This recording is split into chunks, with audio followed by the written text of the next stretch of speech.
What really happened with your host, Mike Rivero. You're listening to the Republic Broadcasting Network, where you'll find out what the Fukushima's going on. And aloha, America. Welcome to our show today. It is Tuesday, March 5th, 2019, getting into the month here, and we've got a lot to talk about today. It's been a very, very busy news day. The phone lines are open, 800-313-9443. That's 800-313-9443. Mike is in our control room, ready to answer the phone, put you on the air with your comments, questions, and observations. And obviously, for those poor people over in Alabama, they're having a really, really rough time. So far, these tornadoes, they had this monstrous tornado, I guess was like an F4, F5, killed at least 23 people, including 7 members of one family. And the meteorologists are warning there's going to be another blast of severe weather could come through the region in the coming days. So they're having a real hard time. They're using drones to help with the search and rescue, but it apparently is a huge mess.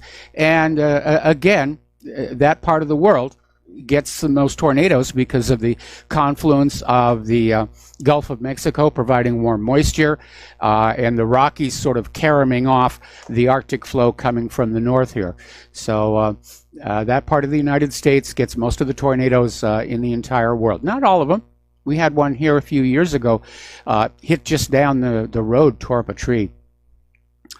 Okay, over in London, they're launching a counter-terrorism probe. Apparently, these small, improvised, I'm not going to call them explosives, more like pyrotechnic incendiary devices, were found at Heathrow Airport, City Airport, and Waterloo train station. And apparently, they were all in these A4-sized white envelopes, which were apparently primed to burst into flames when opened. So we're going to see what's going on with that. Trump is extending more sanctions and the national emergency with respect to Venezuela.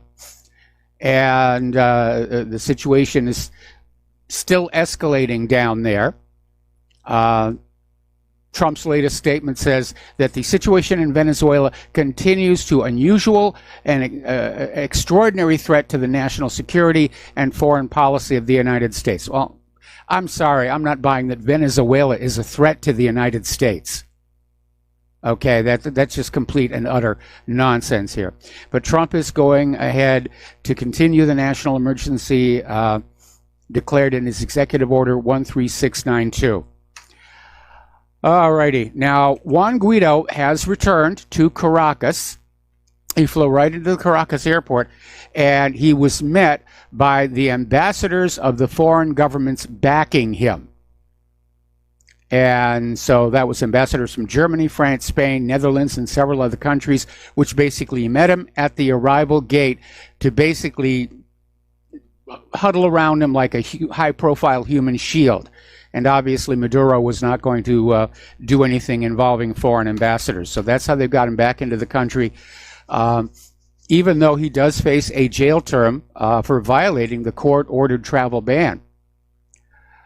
Now, Bolton is assuming a strategy on Maduro Guido leading to regime change. This is coming from Tamir Porras Ponce Leon, a visiting professor at Sciences Po, the University of Political Studies in Paris, who served as deputy foreign minister of Venezuela, and basically saying that any attempt at preventing the safe return of Guido would meet a strong and significant response from Washington. Well, obviously that did not happen. He's back there. Now, John Bolton is out there and saying basically that the United States is returning to the foreign policy principle of the Monroe Doctrine, which was this policy put in place by President Monroe to simply say, this hemisphere is ours, and we're just going to run it the way that we think it ought to be run, you know, for the benefit of oil companies and PepsiCo and United Fruit and so forth. And Bolton came on out literally saying, this is a direct quote, "We're not afraid to use the word Monroe Doctrine." Actually, John, that's 2 words, just to sort of keep you together on this whole thing. Over in Syria, Israel is delivering more strikes, Apparently, battle tanks of the Israeli Defense Forces shelled positions of the Syrian Arab Army near Kars, Nafal, and Jubata al-Khashab in the province of Quneitra. Local sources said the Israel attack did not inflict casualties and revealed that these SAA positions are actually empty most of the time. So, didn't have some good intelligence on that one. Now, we've been reporting that the United States has been evacuating terrorists from Syria. Apparently, there was a little gold involved in the process. Where are they going? Well, as it turns out, they're being taken to Libya. And one has to wonder why that might be the case. But apparently, according to this article that came out of kathon.com, the U.S. is basically taking the terrorists from Syria, moving them to Libya. And, of course, Libya is this huge country at the crossroads of Europe and Africa. So, looks like the U.S. isn't quite done with Libya just yet. All right, we're going to do a shout-out now to our on-air affiliates who are just now rejoining our network. One reason things may be heating up in Libya is that their biggest oil field has resumed production. This is going to be a complication for OPEC because OPEC is trying to trim a global supply glut and get those oil prices heading back up again. But the Sharara oil fields resume production is expected to reach 80,000 barrels a day, according to people with knowledge of the matter who asked not to be identified because they weren't authorized to speak to the media. Regular output will be fully restored in the coming days now that the site has been resecured after a 3-month occupation at the site. So site security has been restored and they're getting back to work. Apparently the shutdown led to $1.8 billion in lost production. So they're getting that back online, which ultimately is going to mean lower prices at the pump for you and I, which that's a good thing. The United States and Russia are still making stink face at each other over Europe, and Russia is saying they may be forced to deploy missiles capable of striking the entire European continent if the United States deploys such weapons in the region, which seems likely because that would be the reason for the United States to pull out of the Intermediate Range Nuclear Forces Treaty. And the Russian ambassador to the U.S., Anatoly Antonov, was speaking at the Stimson Center, said, "We are very much concerned that after the decision of the United States to withdraw from INF, missiles could be deployed on the territory of European allies. We'll be forced to deploy our missiles, and here you will see the whole territory of European countries will be covered." So, we're back in a Cold War. The military-industrial complex is calling the shots. Less money for you, more money for them. And hopefully nobody makes a bad mistake here. Now, Ukraine is coming up on their elections actually very, very soon. And apparently the authorities of Ukraine are now refusing international observers. The Ukrainian elections will be closed off from international observers. Ukraine has basically refused to accredit Germans as observers in the upcoming elections, including many representatives of the political party Die Linke. And basically makes you wonder, well, predict a landslide victory for Poroshenko there. Apparently, Ukraine is really scrambling to find weapons that they can continue to fire at Lugansk and Donetsk, that whole Donbass area. And the story came out on the Lutsk TV channel of Vers, where apparently some of the tanks Ukraine is currently using were retrieved from inside the Chernobyl exclusion zone. In other words, they're radioactive. And that means the crews who are driving those tanks are quite likely to come down with various radiation-induced illnesses. Over in Iraq, despite talk of leaving, mostly on the side of the Iraqis, I might add, the U.S. is going to build 2 new military bases in Iraq, particularly in the province of Al-Anbar, to closely monitor the Tehran, Baghdad, Damascus, Beirut resistance axis. There's a mouthful for you. And to seize the large amount of gas present in this region. This will present a problem for resistance axis forces, and these moves go without the approval of the Iraqi government. All right.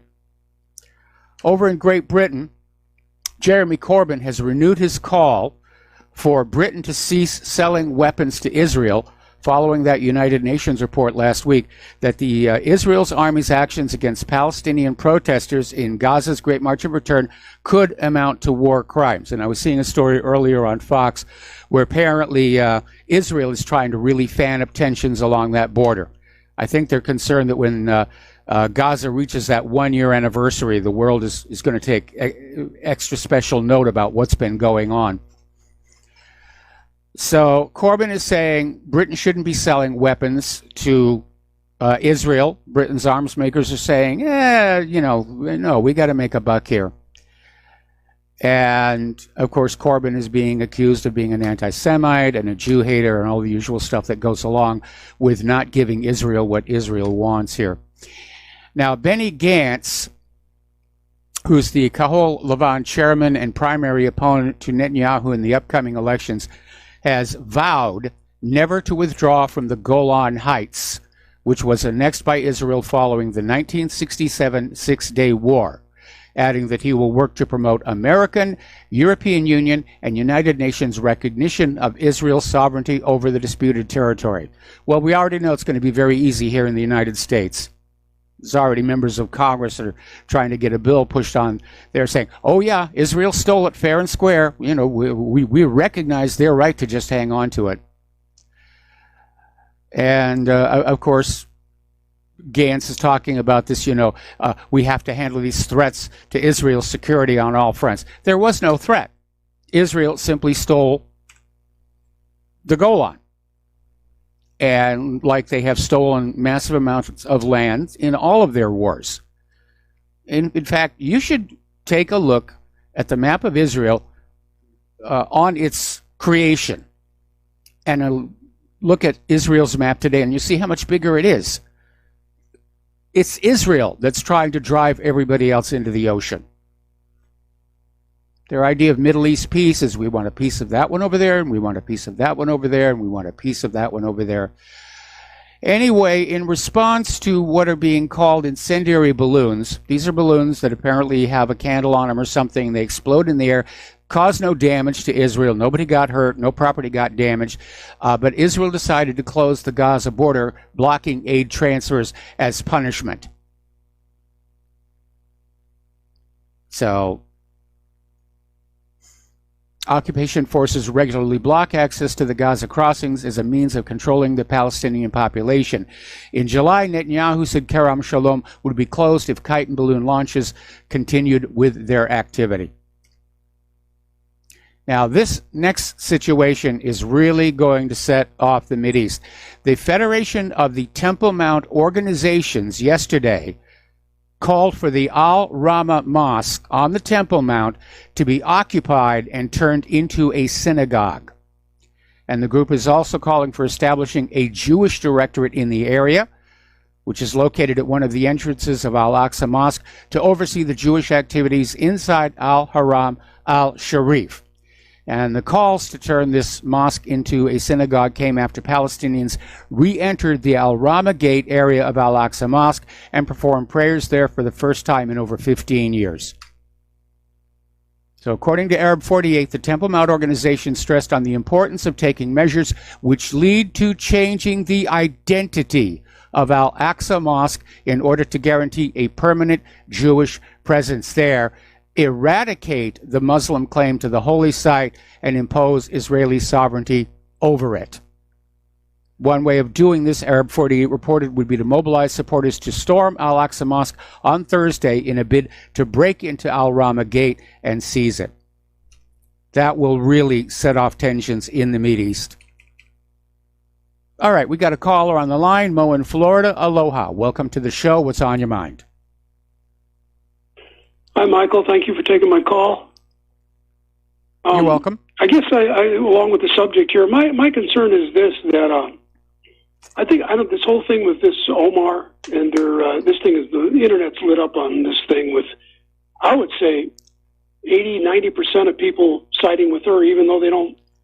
Probably half, I'm guessing here, don't like Muslims, but they realize it's, why argue with the truth? You don't kill the messenger. What she said is the truth, exactly what you're saying, and anybody can verify if they have the internet. But my concern is this, that, if this whole, I'd say Jewish hatred, but it's really not about Jewish hatred. It's about, Zionist. Yes. And the fact, like everybody really knows, you talk about it, and Israel has nukes, Pakistan has nukes. This thing gets out of control. I don't know if Israel really cares that much because of the Zionists. I think they believe that some kind of a messianic, the rabbis, this Rabbi Shearson, whatever, he's known for her trying to get things hurried up to cause a destruction in the world, and their Messiah is going to come. I mean, that's not my words, Mike. I mean, is this just crazy? No, there are truly people who are walking around, the Christian Zionists and a bunch of others who are honestly convinced that, they should hurry along the end of the world so that Jesus will come down from the big house and, sit with them and, play a couple of rounds of canasta. But the Jews also with their Moshiach, they think their Messiah is going to come down. They got the number one, this Rabbi Shearson guy telling Netanyahu to hurry things up, get things going. We need to bring on the Moshiach right away, their Messiah. Yep. So I don't think they care if they have a nuclear war. I think they want to bring it on. That's bone chilling, Yeah, it is very, very scary. It is very scary. I think, I forget the name of it, but the particular church that Sarah Palin's family goes to up there in Alaska is one of those who think bringing on the end times is their mission. Wow. I don't know. Where can we go, Mike? I guess New Zealand won't let us buy property. Is there any place to get the heck out of here? These people are crazy. Well, yeah, they are. And unfortunately, if they get a global world war going, it's not going to matter where you are. Sooner or later, it'll catch up with you. Even down in New Zealand, it'll be like that movie On the Beach. Yeah, Mike, you're right on. So I'll let you get back to your show and your other callers. I just had to, air this out because it is very scary. Thank you so much. All right. Well, thank you very much here. I think a reason for the support of Omar, it's not really a question of Israel versus Palestine or the Zionists. I think Americans fundamentally understand this is about freedom of speech because everything that Ilhan Omar said is protected by that First Amendment right of free expression. And for the government to literally be talking about passing laws to limit our speech, that I think is waking Americans up and realizing just how close to dictatorship we are getting. Getting on back into the international news here, the United States has delivered a terminal high altitude air defense missile system, otherwise known as THAAD, to Israel for the very first time. The deployment comes as part of a joint exercise and is aimed to show the U.S. continued commitment to Israel's national security. And these missiles have been deployed basically this last week, and they'll be stationed in the country's south alongside some 200 U.S. military personnel. So everybody's arming up. The U.S. government has awarded arms manufacturer Lockheed Martin a $946 million payment on behalf of Saudi Arabia for an advanced missile defense system. And apparently in November, Saudi and U.S. officials signed the letters of offer and acceptance formalizing plans for Saudi Arabia to purchase the THAAD. We'll be back after these words from our sponsors. Aloha, America. Welcome back to our show. We're going to go back to the phones to Terry in California. Aloha, Terry. Welcome to the show. What's on your mind? Hey, Mike, we had an incident down here last weekend where some of the students down in Orange County had a get-together, and the kid that was putting the cups out for drinks, the plastic cups, he arranged them in a little Nazi symbol. Yeah. And the other students came up. I don't know if you heard about it, but the other students came up and they laughed and gave a Nazi salute. Somebody took a picture of it, put it on social media, and it just created a firestorm. You would have thought somebody attacked a mosque, you know? And it was on the news, on all the networks, all the local news. And they're going to have all these investigations. And they're going to force the students to apologize. They already did, some of them. And last night they had a meeting, and they had Holocaust survivors there, and they didn't look like it to me. They didn't look like they're old enough. I don't know what their definition of Holocaust survivor is anymore. But anyway, they came out with statements, and somebody said the police were going to get involved. And the statements that came out were from these Jewish groups and the school and the government. The mayor got involved. They condemned anti-Semitic and racist hate speech. Okay, Mike, let me just read a couple of statements made by government officials. You guessed the government. The defense minister said, the next time they go into Lebanon, they're going to hurt a lot of Lebanese civilians. Gantz said the next round on Gaza will be a lot worse than the one before. Yeah. The Minister of Education said, never peace plan with the Palestinians. Kill the terrorists. I killed a lot of Arabs. No problem with that. The Minister of Justice said, all Palestinians are the enemy, including the mothers of the marchers. I'm talking about the marchers. Yeah. And they should all go, including their homes. They raise snakes, and otherwise, if they don't take down their homes, more snakes will be born and raised. The Deputy Director of Defense said, Palestinians are all beasts. They are all not human. The Minister of Foreign Affairs says, no Palestinians between the Jordan River and the sea. Now, my question to you is, does any of that sound like hate speech to you? Oh, it sounds like hate speech. Getting on back to that incident with the cups and the Sig Heil and the fury around it, it feels to me like it's a public relations campaign. And we know what's been going on over in France. Is there have been all these hate crime hoaxes and all these so-called anti-Semitism going on, which has been supporting pressure by the Jewish community for Macron to basically pass a law saying that criticism of Israel is anti-Semitism and can be criminalized. And they're pushing for the same thing here.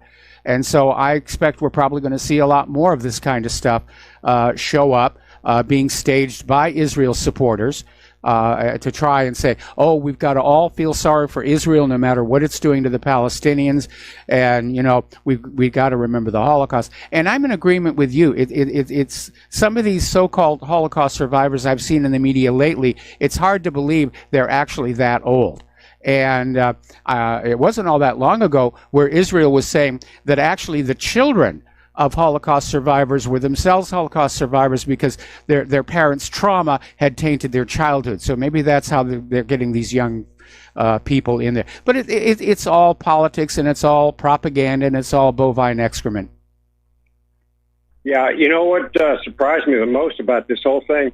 They interviewed some students in the school, some ones that are like in the lower grades, not the seniors, but talking to them about the incident, and I was surprised how brainwashed they were, just going along with what they're told. And I mean, that's not surprising. They're students, but, about how terrible this was, and, the one way to look at it, that tells me there's already a lot of indoctrination in the school. Oh, well, that was what Common Core was all about. Don't think for yourself. Just, take what you hear on TV and from your teachers and repeat it.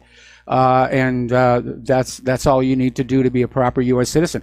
I mean, we've got an article coming up here in which they're trying to say that if you're anti-Zionist, that you're un-American as well. I mean, they're just trying to make all these linkages to try and get people to say, well, I'm an American, therefore I must support Israel. No, there's actually absolutely no link there. Not if Israel is committing war crimes. Yeah, you know where this thing's going, Mike. It's going from Israel up to the New World Order. Like if you criticize the New World Order, the UN, then it's they'll come up with something like anti-Semitic and it can't be tolerated. And you can't. In the future, you won't be able to even criticize the New World Order. And I know it's going to be a Zionist New World Order. Okay. All right. Well, listen, thank you for the phone call, Terry. We got to let you go and take a break for commercials, and we'll be right back. Aloha, America. Welcome back to our show here. Now, South Korea and the United States have agreed to cancel their annual spring joint military exercises in support of Trump's effort to persuade North Korean leader Kim Jong-un to give up his nuclear and ballistic missile arsenals. And we've been hearing rumors about this for a while, but it was officially confirmed over the weekend in the form of a transcript of a phone call between Acting Defense Secretary Patrick Shanahan and his South Korean counterpart, Jang Kyung-do. So they're not going to have those little war games that were making North Korea very nervous. Basically, they're saying the U.S. and South Korean military forces will maintain readiness to defend the South against the North with newly designed command post exercises and revised field training programs, which was probably going to save a lot of money. But you need to keep in mind, one of the gestures that North Korea made following the first summit with Donald Trump is they basically took down all that artillery on their side of the DMZ. You know, it's been sitting up there aiming across the DMZ, and basically they just trucked it all away, put it in storage. So I don't think North Korea is a threat to South Korea. I don't think the Koreas are a threat to each other. And I still think that Moon Jae-in and Kim Jong-un, when Trump isn't around, are still talking about reunification. And apparently, South Korea's soccer leadership has sent a proposal to North Korea to jointly bid for the 2023 Women's World Cup. So that's another symbolic gesture that the Koreas could be getting back together. I think it would be a great idea. I think it would be a great, great idea. However, all of this Sturm und Drang with the United States, it is not drawing North Korea into the warm embrace of the United States. Quite the contrary. Apparently, Kim Jong-un is getting ready to pay a visit to Russia. And Kremlin spokesman Dmitry Peskov has said they haven't agreed on the date, but it is in the near future. And the contacts are going on through diplomatic channels. Alrighty, apparently China has an aircraft called the JF-17 jet fighter. It basically looks a lot like the F-16, only it's a lot less expensive. And apparently Pakistan is going to open up a factory to produce this aircraft. They want to basically fabricate 25 a year. And again, the manufacturers of the F-16 are saying, well, you know, you don't get all the bells and whistles that you get with the F-16. It's just a bare bones aircraft. But you know, one of the things that they learned during Vietnam was that those Russian MiGs, because they didn't have a lot of bells and whistles, they were very maneuverable. And Russia could put up a lot more of them because they were inexpensive. So I think Pakistan may be on the right track here. All right, let's turn to domestic politics.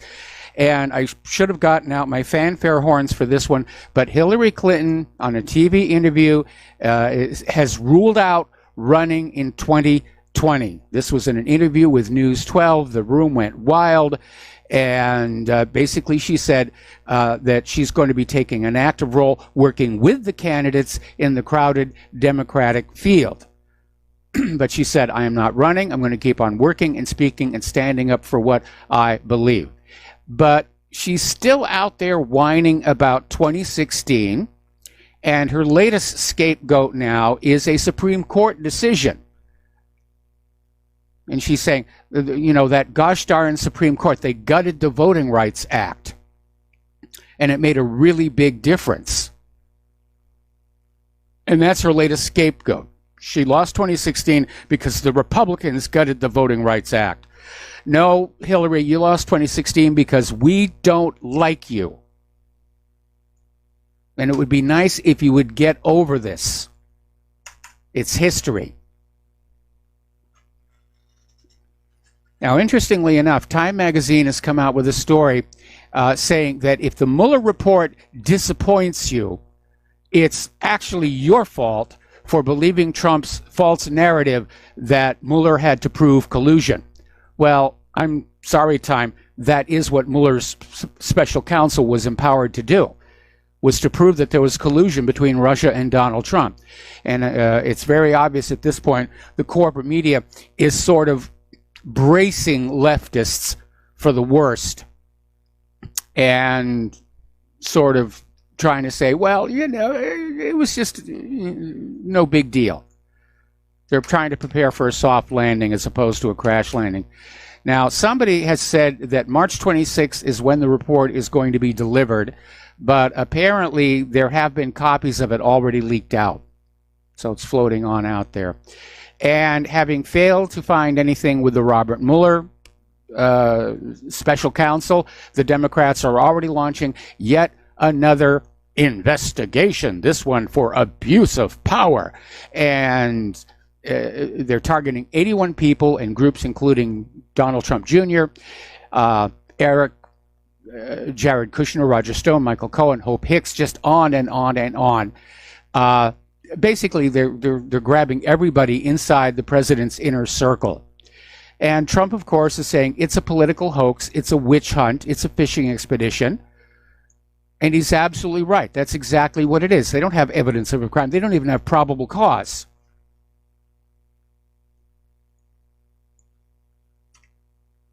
Anyway, Robert Mueller has notified the judge that Roger Stone has posted an Instagram image that could violate the gag order.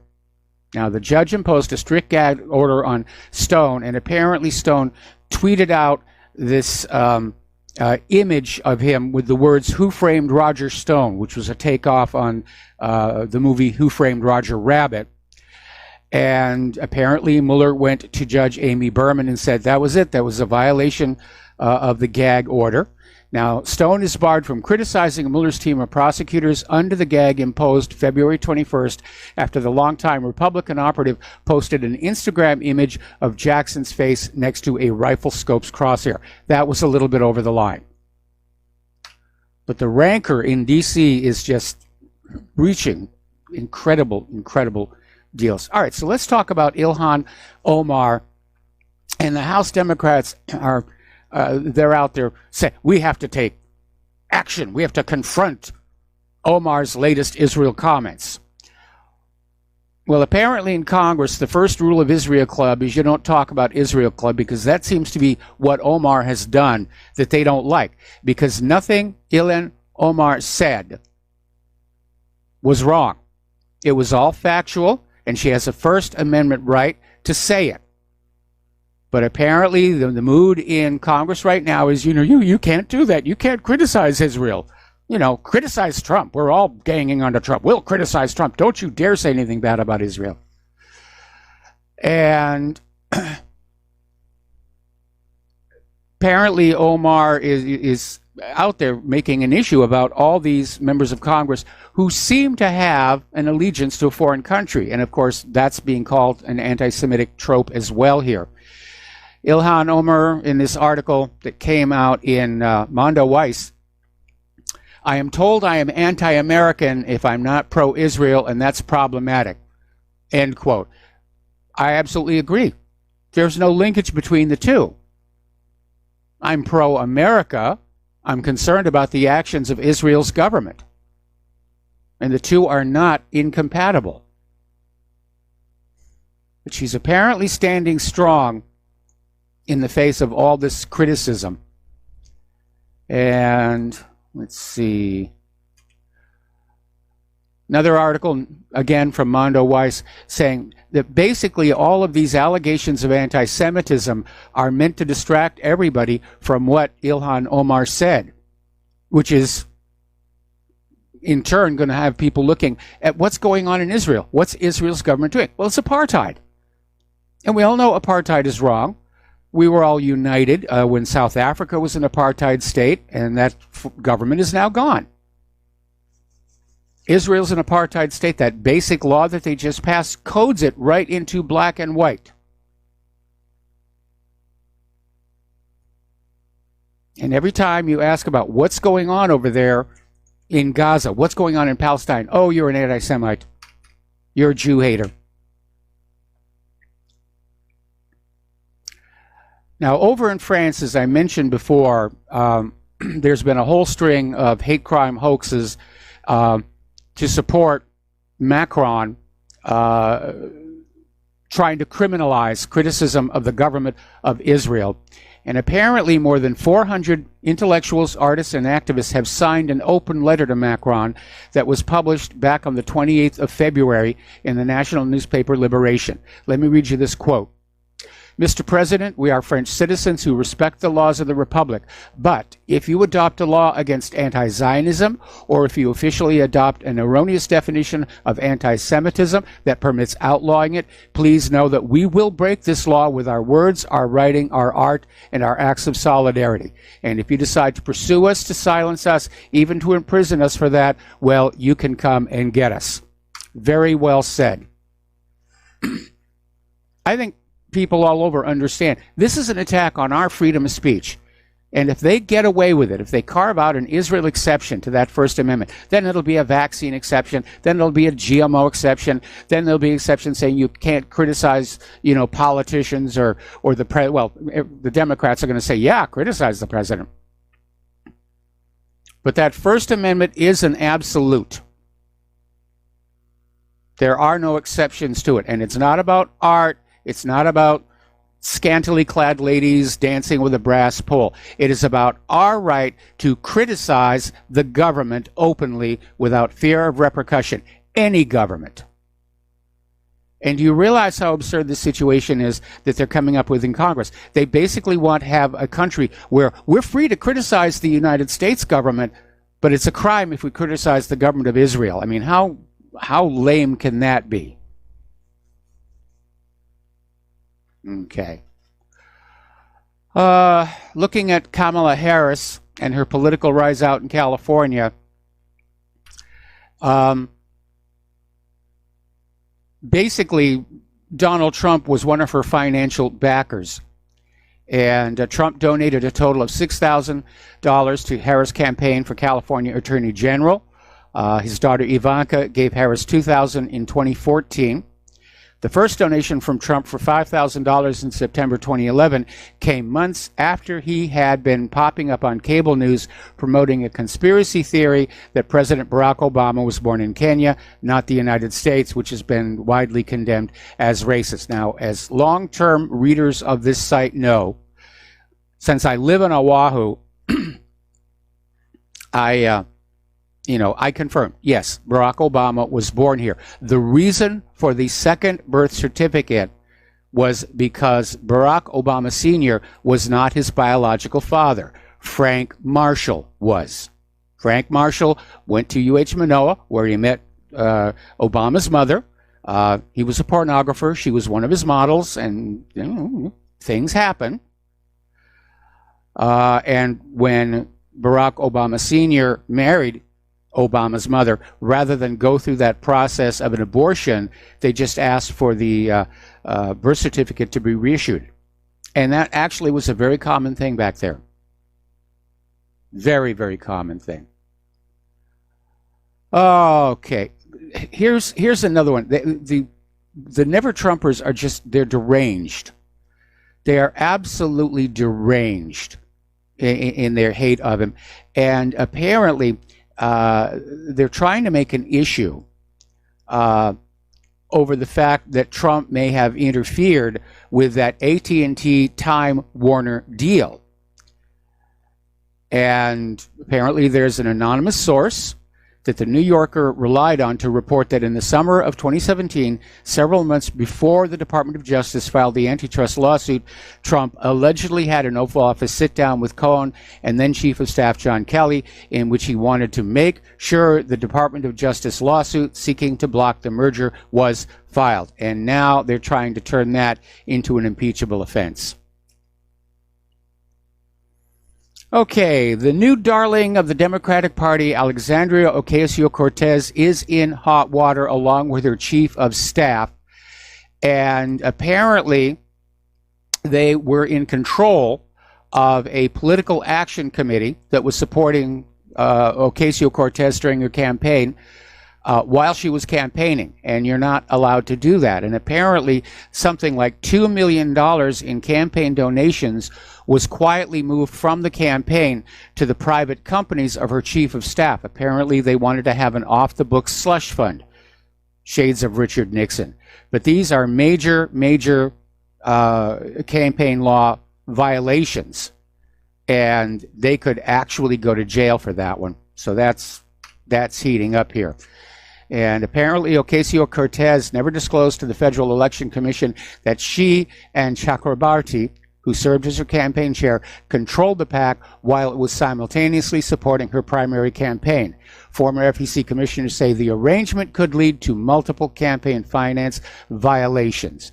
The group backed a total of 12 Democrats during the 2018 midterms, but Ocasio-Cortez was the only one of those to win the general election. So that is looking very dicey for Alexandria.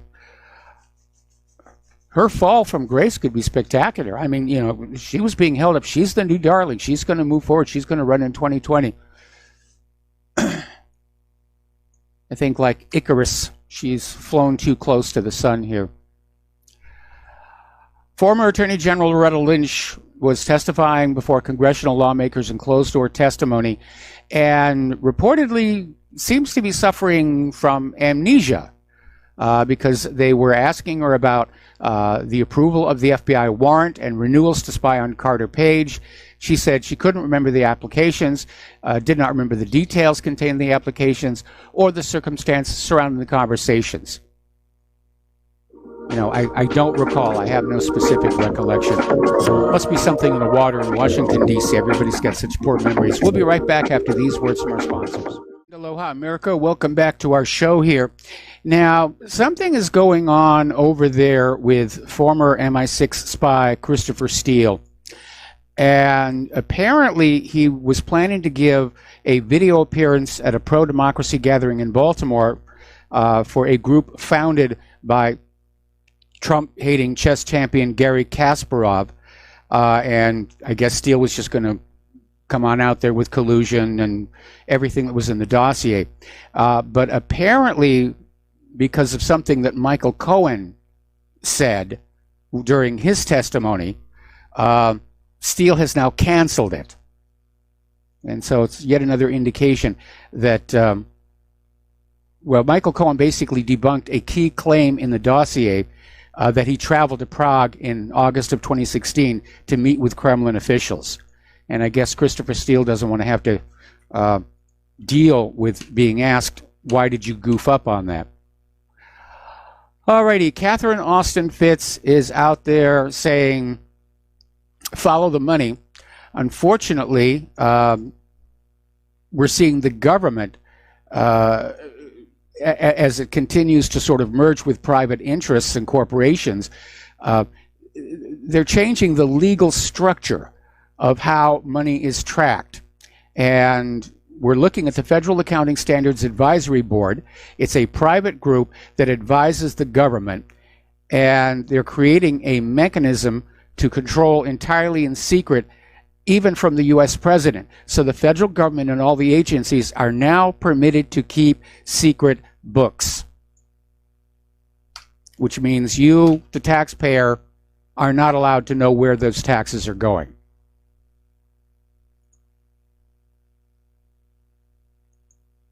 Secrecy begets tyranny here. All right, getting into the economic news here. I know that the conventional wisdom on the corporate media is the economy is booming. The the stock market is just soaring up there, and everything's all hunky dory. And we know it is a pile of codswallop. And let's see, all this time, and that is starting to not work as well. The Baltic Dry Index is really down. That tells us manufacturing is down. But there's an article that came out here from shtfplan.com about 18 numbers that show the U.S. economy is in trouble. Farm loan delinquencies just hit the highest level that we have seen in 9 years. U.S. exports declined by $4 billion just during the month of December. JCPenney just announced they'll be closing another 24 stores. We'll be right back after station identification. Aloha, America. Welcome back to the show. We're talking about the economy. By the way, it's hour number 2. The phone lines are open, 800-313-9443. So we're going down this list of indicators that tell us what's really going on out there. That the economy is not, in fact, booming, at least not in the consumer sector. I imagine the defense contractors are having good times. Victoria's Secret has just announced plans to close 53 stores. Gap has announced it will be closing 230 stores over the next 2 years. Payless Shoes has declared bankruptcy and is closing all 2,100 of their stores. Tesla is also closing all of their physical sales locations. They will now only sell vehicles online. That may be a little tough, and I know that's Carvana's model. But it's one thing to buy a stapler online, and I think for most people, they want to actually get behind the wheel and test drive the car. So I think Tesla's in trouble. Anyway, PepsiCo has started laying off workers and is committed to millions of dollars in severance pay. We already talked about the Baltic Dry Index. It's at the lowest level in more than 2 years. Now, for those of you who don't know what the Baltic Dry Index is, it is a metric of how much raw material is being shipped around the world to manufacturers. These big cargo ships, tankers, bulk carriers, they'll go where the raw materials are, they'll get loaded up, they'll sail over to where the manufacturing is, and they'll offload, and out the other side comes a new refrigerator. And the volume of that shipping is the Baltic Dry Index. And when it goes down, it means that manufacturers are ordering less raw materials because they're getting less orders for whatever it is they manufacture. This is the worst slump for core U.S. factory orders in 3 years. And we just witnessed the largest decline in the Philly Fed Business Index in more than 7 years. In January, sales of existing homes fell 8.9% from a year earlier. That was the third month in a row that saw a decline of at least 8%. This is an absolutely catastrophic trend for the real estate industry. U.S. housing starts were down 11.2% in December compared to November. And compared to a year earlier, home sales in Southern California were down 17% in January. That is a major, major decline. In December, home sales in Sacramento County fell a whopping 22.5% compared to a year earlier. Pending home sales in the United States as a whole have now fallen on a year-over-year basis for 13 months in a row. More than $166 billion in student loan debt is now seriously delinquent. This is an all-time record.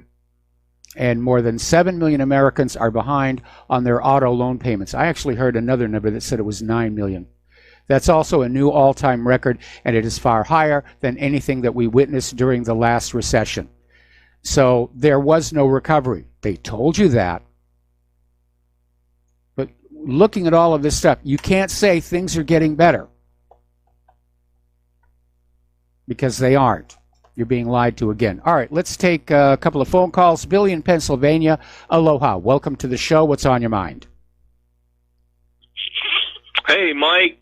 Hope you're doing well. Thanks for all you do over there, you and Claire. Thank you. I just had two things to say. I won't be long.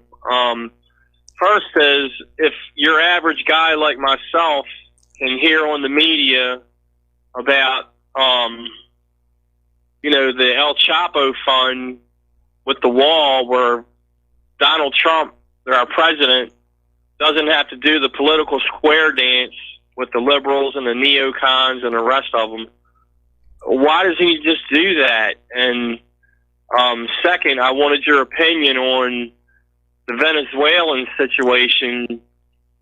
I'm hearing on info. I watch you all the time on YouTube, and about the election, and on InfoWars on Alex Jones, he was saying that he has to second guess or second think his situation on the predicament, but then on the same program he'll have another report saying that the election there was totally rigged, and the guy that's in power through the voting system there was did a Clinton thing with it, where he rigged all the ballots and forced people to vote a certain way, and he's saying one thing, and you just don't know what to believe, you know what I mean? So that's where you learn to be your own best analyst and ask yourself which side is making sense. Now, Maduro's election last year had international observers who all agreed the election was open, honest, and verifiable. Jimmy Carter says the Venezuelan election system is one of the best in the world, and standing in stark contrast to the United States, which has one of the worst. Now, getting on back to the use of El Chapo's wealth to fund the wall, the reason it's not happening is because it's not like El Chapo had all that money just sitting in the closet. His economic empire was spread all over the place, and it's going to take years for all of these assets and properties to be liquidated and the money transferred to the United States. So it's not like the cash is just right there. And that's why Trump is not going with that direction.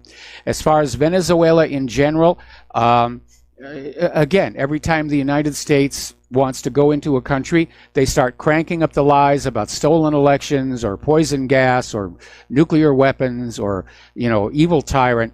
And I'm a little surprised to see Alex Jones sort of going along with that. But I think he really does harbor ambitions to jump over the line into the corporate media. Yeah, it's very disappointing. I'm kind of seeing it too. I was watching your show from yesterday, and you mentioned something about we just took Sitco hostage or something like we gave or something. We stole it from Venezuela. What's the inside scoop on that one? I kind of caught the tail end of it. You mentioned that yesterday on your show. It doesn't ring a bell. I don't know what we... obviously we're trying to steal... No, that's okay. Oh, okay. All right, well, listen, Billy, thank you very much for the phone call. We're going to let you go and switch over to Keith Rogers. Aloha, Keith. Welcome to the show. What's on your mind? Am I there? You're there. Just two things, Mike. First, remember China's ZTE, which is tied to their military, is the one that issued all the voting cards and stuff for Venezuela, so there's no way to rig it. Yeah. The second thing is, when you're reading off, like I did on Sunday on my show there, the amount of store closures and stuff, you have to think of the amount of people involved at each retail outlet and the potential apartment lost, home foreclosed on, vehicle repossessed. Yep. On top of most vehicles are 3 months behind on their payments now. This, and of course, the credit scores, the ratings, they're going to drop because of this. And the corporations don't care. No, they don't. They just want their money. And corporations, of course, have always been like that. But in a well-governed country, that's what the government is supposed to do, is act as an umpire or a referee, an arbitrator, if you will, between the needs of the general population and corporate greed. In our case, our government has gone completely over to the corporate side. We have entered a period of extreme economic fascism. And yeah, the rich are going to get richer and the poor are going to get poorer until at some point there is a flashpoint that gets crossed and people start getting really angry. And I think when they start losing their homes, they start losing their cars, they start going hungry, I think that's pretty much where the point is going to be. Yeah, well, it's like when you hear of a corporation that lays off 2,000 or 3,000 people, and you think of all those people that have lost basically everything, and then you hear that the CEO of that corporation gets a $20 million bonus. Yeah. No, the wealth inequality is way out of control here. And, other countries, you don't see that kind of difference between worker pay and executive pay. The differences are very, very slight. But here in the United States, it's really out of control. Yeah, I've got that one meme that says back in I think it was 70s, that the CEO to employee profit was 20 to 1. Now it's 356 or something like that to 1. So it goes to show you how that fascism is taking over. Anyway, you probably got other callers, so I'll let you go. But thanks, okay? All right, thanks an awful lot. We're going to do a shout-out now to our on-air affiliates rejoining our network, and we're going to go back to the phones to Joe in Nashville. Aloha, Joe. Welcome to the show. What's on your mind?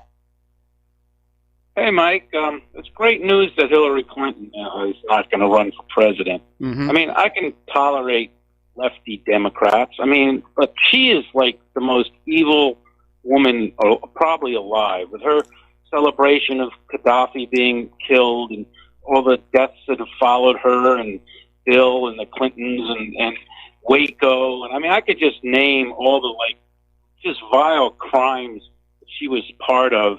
And to not have her running is really going to take a lot of pressure off as far as stress, worrying about her getting in to be the president. Yeah. So it's a very happy day in my book. Just that the possibility of her being president looks like it's over. And that's really good news, because I can have a lot of differences with the Democrats, and we'll see who they put up. But nobody was as vile as that woman, or as evil. And the country really should, we escaped by her not being elected. We really, it was miraculous in my view. Yeah. And a real gift for the nation. The other thing I wanted to mention is Bernie. I kind of feel bad in a way for the establishment Democrats, because, there are a lot of Democrats that aren't socialists. They're not going along with this radical, climate change and the identity politics. And the party, really, when you think about Bernie, he's not a Democrat. He's a socialist. He's an independent, isn't he? I mean, does he even call himself a Democrat as a senator? Well, he calls himself an independent, but he's going to be running in the Democratic primary in 2020. And that's kind of, I don't know, if I was a Democrat, I don't think I'd be that fond of him doing that. I'd be like, look, if you're not a Democrat, why are you running for president under our party? I don't know. It's just kind of, okay, I guess it's the way you have to hijack a party to get elected, but at least call yourself a Democrat, right? Don't you think you should do that? Yeah. At this point, though, I mean, we know he's a socialist. We know he's far left. And I think maybe we rely too much on labels like Republican and Democrat as opposed to actually looking at what the candidates are, what they stand for. And I know that a large part of the country tend to be habitual voters, in that they have been raised Republican and they vote the straight Republican ticket, and that's all they need to do, which I think is a very irresponsible approach to the elections. Anyway, Joe. I mean, if you want to be Pope, you better be Catholic, right? Yeah, absolutely. It certainly wouldn't hurt. It wouldn't hurt. All right, Joe, we're going to let you go and switch over to Dustin in New Jersey. Aloha, Dustin. Welcome to the show. What's on your mind?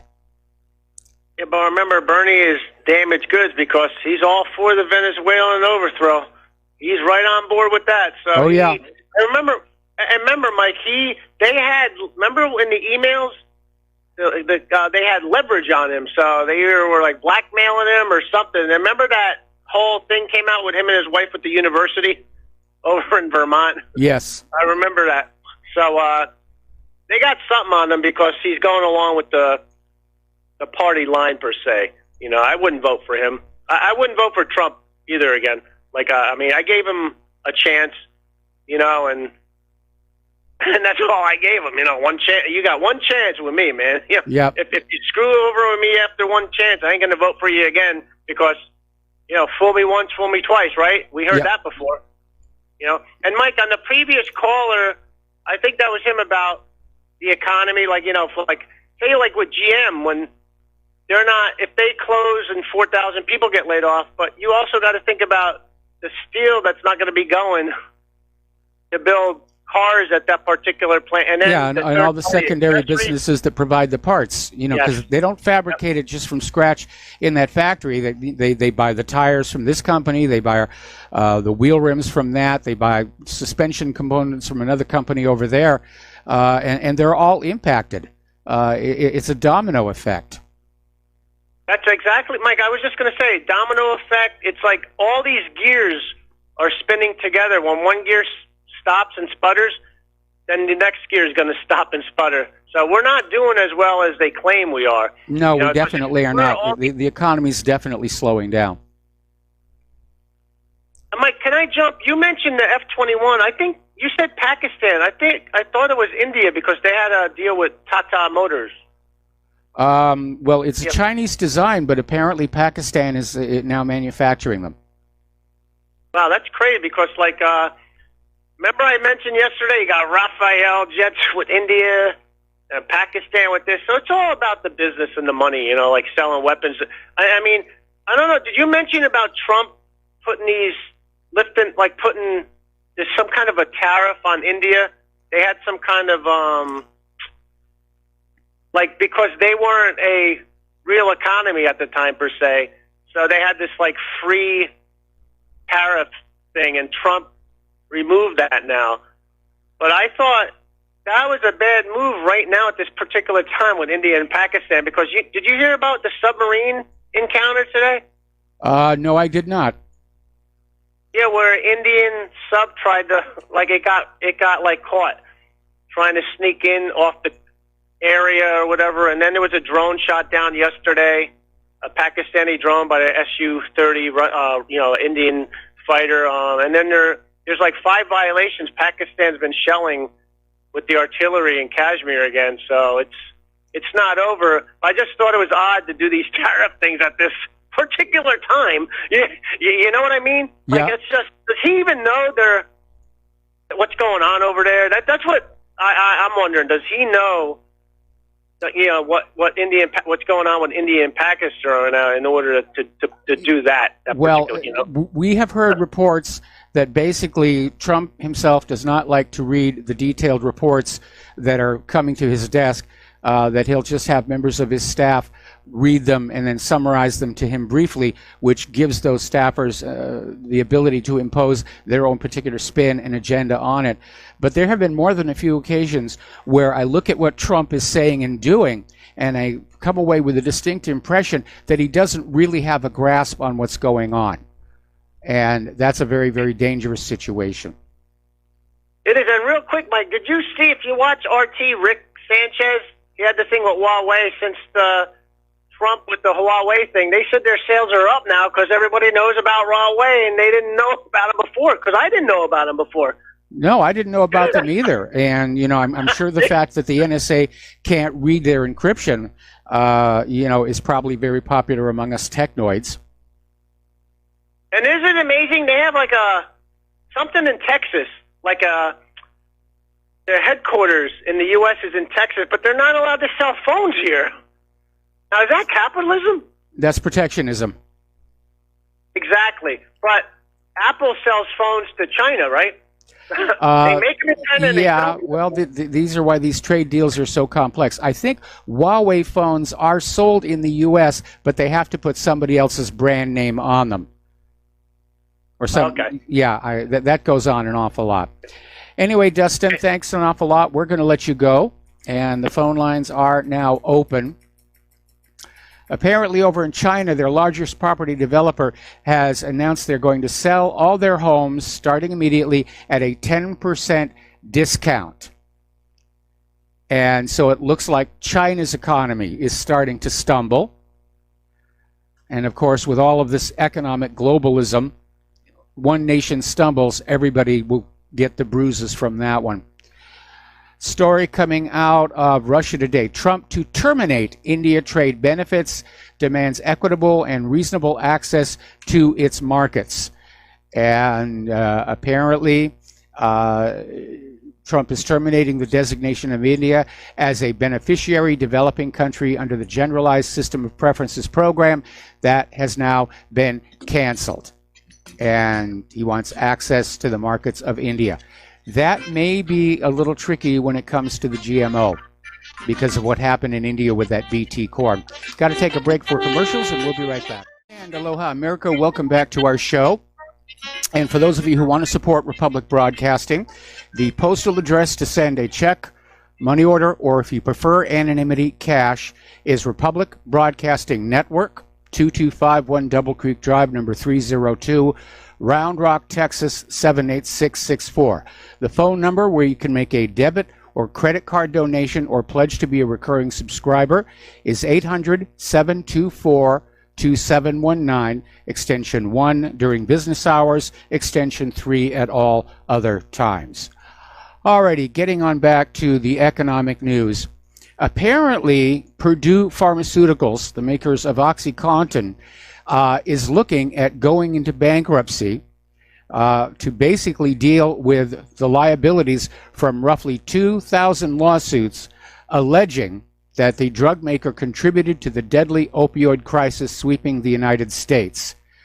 And the move shows how Purdue and its wealthy owners, the Sackler family, are under pressure to respond to mounting litigation, accusing the company of misleading doctors and patients about risks associated with prolonged use of its prescription opioids. Now, when OxyContin first came on out, it was always supposed to be temporary.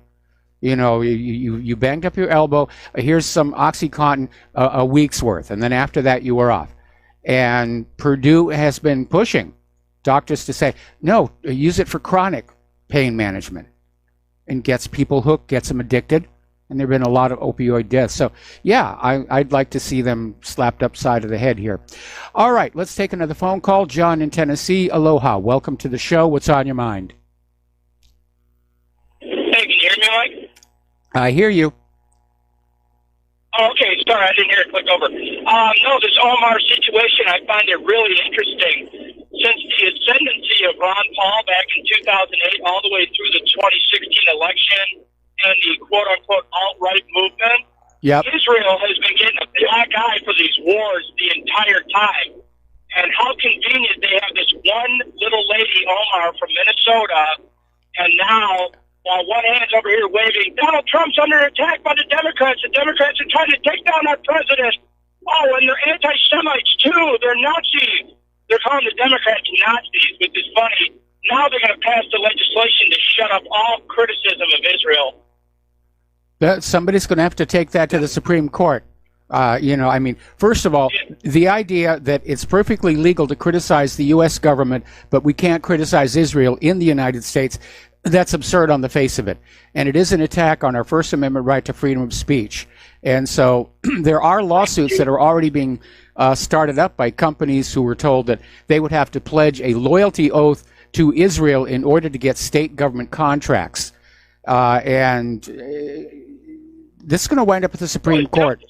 That was the same about flood relief in Texas. Remember that? Yeah, I remember that one. Yeah. Right. But and if they're going to crank something up against Iran, this country's going to be in an uproar. We've all said no more Middle East wars for 8 years. And they're going to shut us all up before they start it up. Well, again, with all these laws that are being passed all over the place here, first of all, I don't think it's a legitimate exercise of a state government to basically tell us how we should feel about a foreign government. I think that's ridiculous on the face of it. But it's starting to go to court. It's starting to make its way through the court system. At some point, it's going to go all the way to the Supreme Court. And I can't imagine that the current court, which is conservative, is not going to stand there and say freedom of speech is an absolute. Well, you wonder how far they could take it when they just say, "Oh, you're anti-Semitic." But did you know there's a tenured professor at Northwestern that's a quote-unquote Holocaust denier? They can't. I mean, the guy just has the numbers. Like, he studied the Nuremberg trial. Yep. But Northwestern can't get rid of him. But yeah, I mean, I want to go read some of what that guy is, because that's really what it's about. You know, the Holocaust is a money-making operation, and if people just study the Nuremberg trials and the history, they'll find out the numbers don't add up. No. So, if you look at it, the whole story doesn't. I mean, so much of it has already been discredited. Remember those bars of soap that they were parading around and even burying with funerals, saying that was made out of the fat of the Jewish prisoners, and then somebody did a DNA test and found it was ordinary pig fat, and not much of it because it was a military soap. And the fact that they mandate it in public school education, they set aside 2 weeks or whatever for Holocaust. I mean, it's gone over the top. Yeah, it is. They're desperately trying to maintain that illusion for political purposes and for fundraising and so forth. Again, just looking at the way Israel supporters treat anybody who asks a question, it's very obvious they know they're hiding a tremendous secret. Right, and it's a First Amendment issue, and that's where we have to hit it. Because you cannot tell me what to think or what to believe or what to believe. Because I study original sources of history. I won't find things written after a certain year. So, okay, thanks, Mike. All right, thanks an awful lot. We're going to let you go here. We're going to take another break for commercials, and we'll be back with another phone call after these few words. And aloha, America. Welcome back to the show. We're going to go back to the phones here to Art off the grid. Aloha, Art. Welcome to the show. What's on your mind? Hey, Mike. You were talking about opioids there, and 2017, I spent a year trying to help a opiate addict. Boy, I tell you what, you want to talk about a nightmare. That is not an easy thing to do. Yeah. Trying to help them and help them manage their methadone. And the problem with methadone is that it is the most addictive opiate out there. Yeah. And basically all they're doing when they put you on this, you have to go to the methadone clinic every week or whatever it is. And basically what they've done is they've taken you away from buying your drugs illegally, and the state becomes your drug dealer, and it's pretty messed up. And what's really got me concerned is back during December, I had triple surgery done about 2 weeks before Christmas. I had triple surgery done on my right shoulder for some severe issues that were going on there. And now I've just recently got the reports on my MRIs, which show massive buildup within the spinal column itself. Oh, boy. Which is crushing nerves. Literally crushing the entire main nerve that runs down there from L4, L5, S1 all the way down, and every sciatic nerve is being crushed by this buildup, and they're talking surgery. And I'll tell you what, man, I am really worried because I know that the first thing they're going to want to do is they're going to want to start shoving them opioids at me. And, dude, I'm telling you what, dude, I'm not the kind of man that rattles easy. Dude, I'm scared. Because I'm worried that they're going to want to start pumping these things on me so hard that I will become addictive. And that's a terrifying thought when I've already seen what happens to addicts. Yeah. And now I'm facing surgery that's going to require severe painkillers that could result in a massive addiction. This is a frightening thought for me. And I'm not exactly sure what I'm going to do here. Any advice? Well, I'm not a doctor. I played one in a movie once. My understanding is that from my own experience, is the less of the opioids you take, the less addictive they are. But you want to take just enough to deal with the pain, and not enough to where you feel the buzz. It's when you're taking enough to feel the buzz that you're most at risk for addiction. As far as your spinal issues, boy. It makes what Claire went through look like just a minor inconvenience. Yeah, well, I tell you what, it's got me really worried. I remember after my shoulder surgery back in December, they had me on oxycodone, and it was a low dosage. I didn't feel enough to get buzzed. It helped with the pain, but because of the type of surgery they're talking, it's incredibly invasive and risk of paralyzation. Yeah. But really, really scary. It's like, if anybody out there has got any suggestions of how to manage pain without the opioids, I'd be willing to give out my email address and have people contact me with any suggestions they might have, because this has really got me worried. Well, I tell you what, they can send it in, and I'll make a point of posting it to the What Really Happened website for everybody's benefit. But again, I wish you get well. And yes, spinal surgery is very, very risky. When I was still with my first wife, and she was dealing with a ruptured disc, and she was saying she wanted to go through the surgery, and everybody said, no, the risk of nerve damage is too great. And obviously, you don't need me to tell you this, but I'm going to tell you anyway, please get a second opinion on all of this. Well, I'm being referred to a specialist, and I go in on the 14th to talk to a specialist. So I've gone from my regular doctor to a semi-specialist to the Augusta Pain Center, and now I'm being referred to a fourth individual who specializes in this kind of stuff. So this has been an ongoing process over about a year and a half now, as we've been tracking this to try to figure out what's going on and what to do. So I appreciate that. Definitely, I mean, if people send in something and you can get it posted on the website, that would be a big help, because I'm really, really looking for any kind of alternative beyond the opioids. Anyway, thanks, Mike. Appreciate it. Have you thought of Kratom? Kratom, never heard of it. Kratom, well, you can get it in the health food stores. The government is making noises to start scheduling it, because if you buy it in bulk and you get the capsules, you can make up a year's worth for like about $40, and of course the pharmaceutical companies don't like that. So the FDA is making noises about shutting down Kratom, but if you can still get it, that might be something that you might find useful. How do you spell that? Kratom.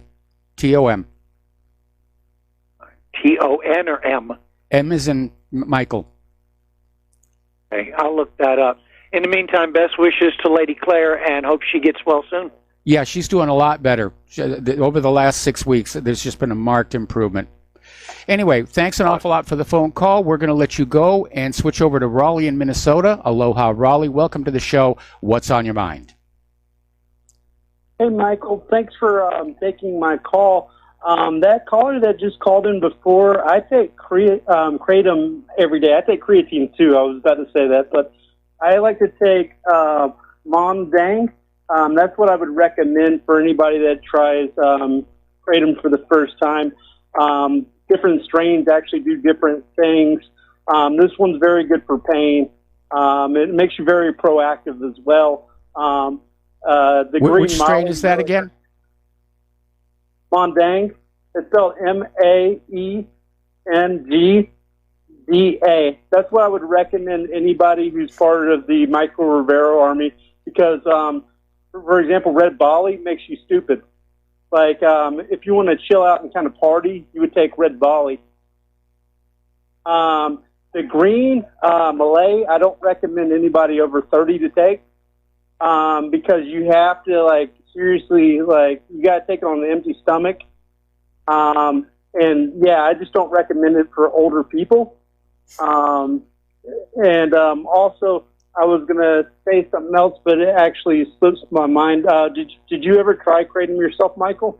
Yeah, and before we could get Claire into medical care, that was the only way we had of helping her get through the pain. Yeah, I definitely recommend the Mondang. It helps me out, and it makes me more an efficient person to get through my days. I sleep generally like 4 hours a day because of work and watching my kids. Me and my wife don't do babysitting, and we don't send our children to daycare. So it's like, tag, you go to work, and when I come home, tag, you go back to work, sort of thing.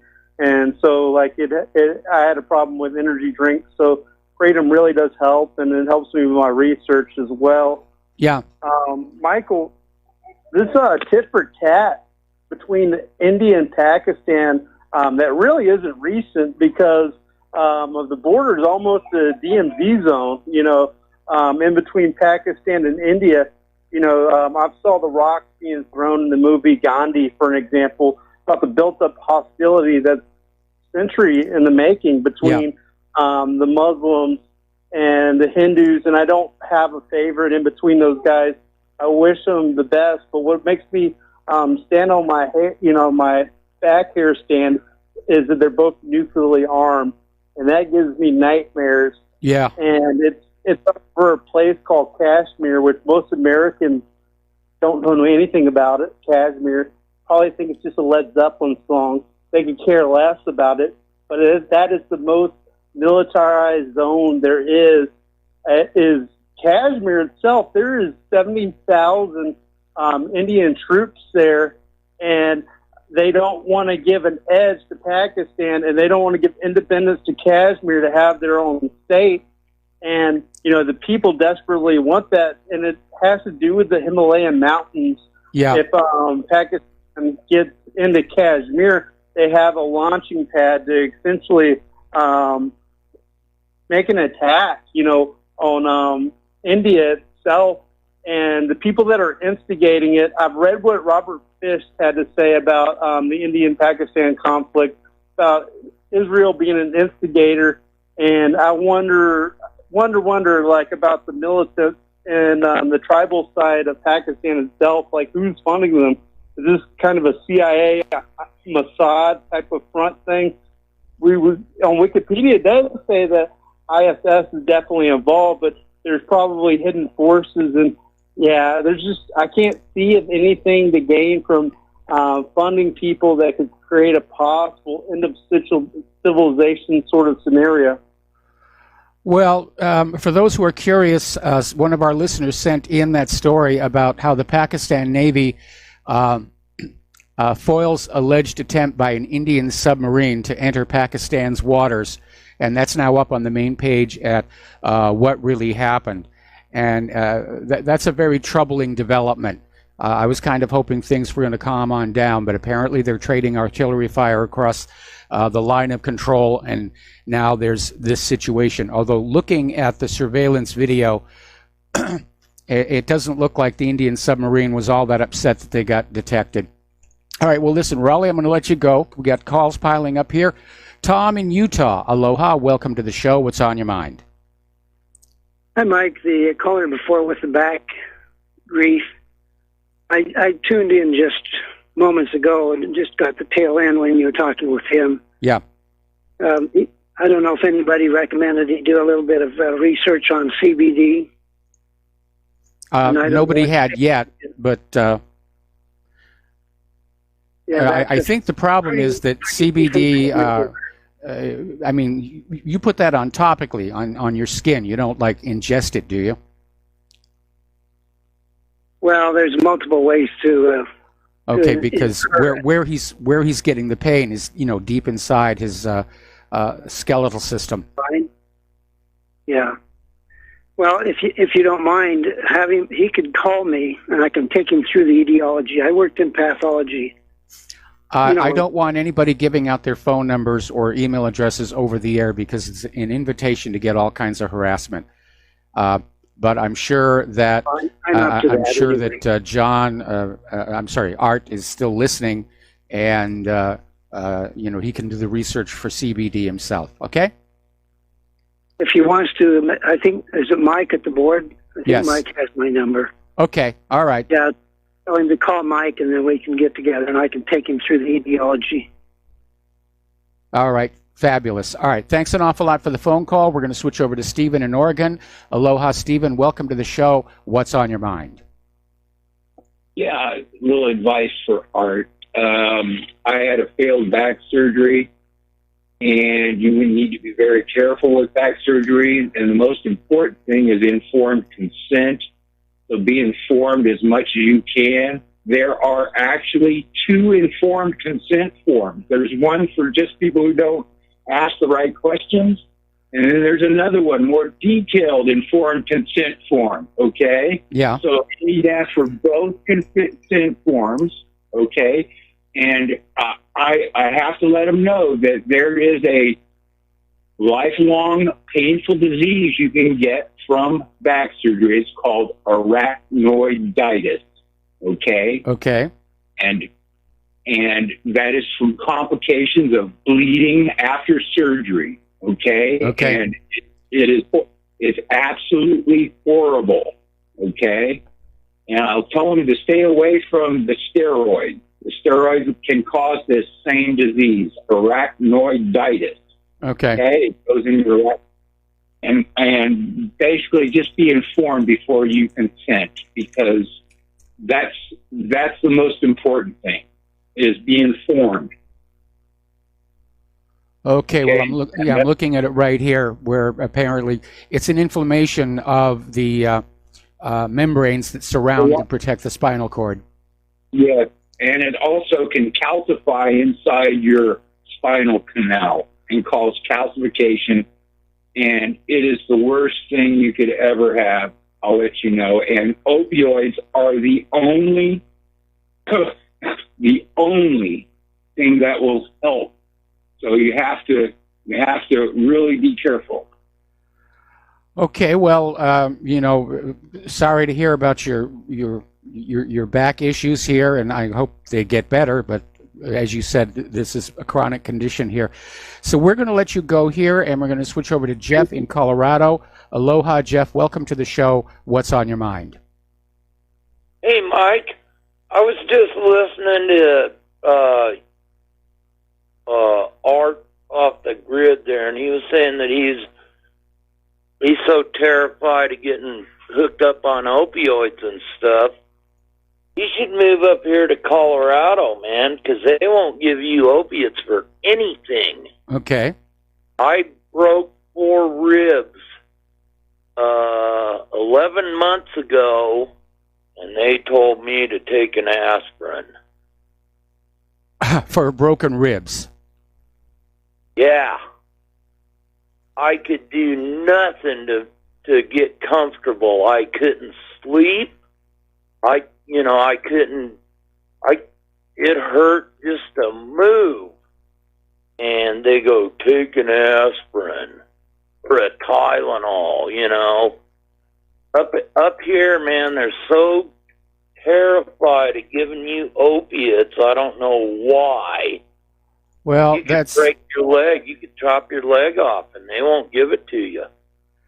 Well, Colorado is showing, I think, an appropriate level of restraint, because in a lot of other states, I mean, the reason Purdue is being sued is because they were literally going on out and incentivizing doctors to write these, major prescriptions.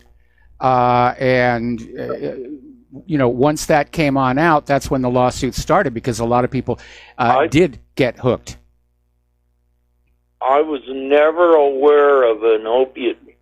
A buddy of mine broke his back.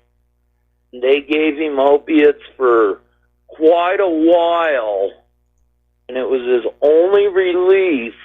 And now all of a sudden they're telling him, well, we're going to wean you off of them, and we're going to send you to a pain specialist. And all them pain specialists is go, well, you got to get off of these opiates, Yeah. But that was his only relief. He can't even get out of bed without, some kind of pain relief. I know pain can be very, very debilitating. I sometimes wonder just how it is that Claire made it through this last year. I mean, she's gutsy. What can I tell you? Anyway, listen, Jeff, I'm going to let you go here. And hey, thanks, man. You got it. Take care of yourself. Feel better. And we're going to take a break for commercials, and we'll be right back. And aloha, America. Welcome back to our show. We're talking about the economic news here. And all of a sudden, we're seeing these bizarre linkages. Like earlier in the show, we were talking about how they're trying to sell this idea that, if you're anti-Israel, then you're anti-American. And now we have this Labor member of Parliament, McDonough, who's out there saying to be anti-capitalist is to be anti-Semitic.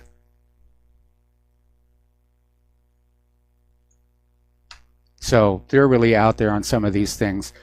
All right. Apparently, Theresa May flew to Brussels yesterday, 2 days ago, to seal the final deal with Juncker. But furious Brexiteers have said the tight timetable does not leave them enough time to look over what is being agreed to.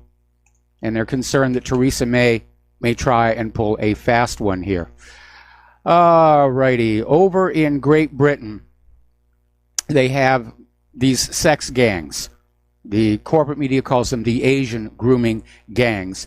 But apparently this particular rape gang behaved in a manner, well, it wasn't very nice. They view infidel women as inferiors, and if a woman is not covered up, this in itself is justifiable reason to abuse her. Comes right out of the Quran. And apparently this Asian sex gang is in court, and their supporters are threatening to grab, abduct, and rape 2 female prosecutors who are trying them. So how's that open borders thing working out for you? All right, the House has passed the Universal Background Checks bill. They're calling it the most significant piece of gun control legislation in more than 2 decades.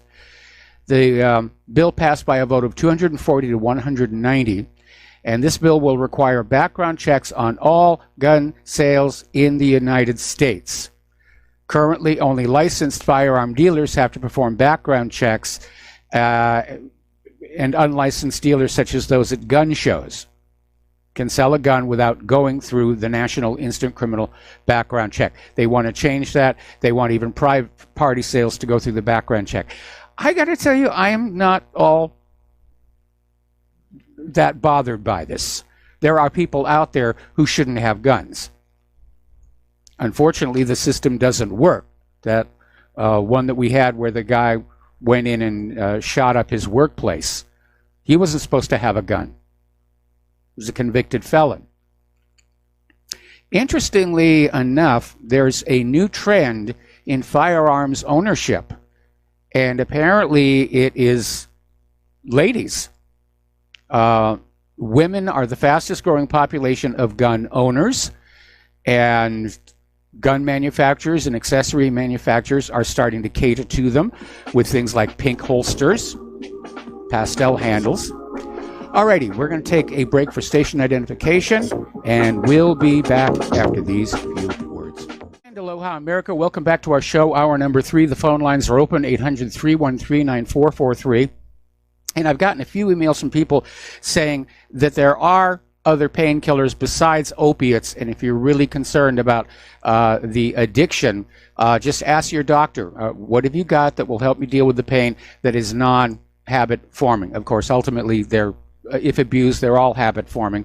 But I think right now a lot of people are very scared because of all the deaths that have resulted from this opioid abuse. So let's see, hour number 3. Let's talk about human-caused global warming a bit. And I think I mentioned this yesterday. There was a saying when I was growing up, March comes in like a lion and goes out like a lamb, and I certainly hope that's true because it has certainly come in like a lion with all those tornadoes they've had over there in the Midwest.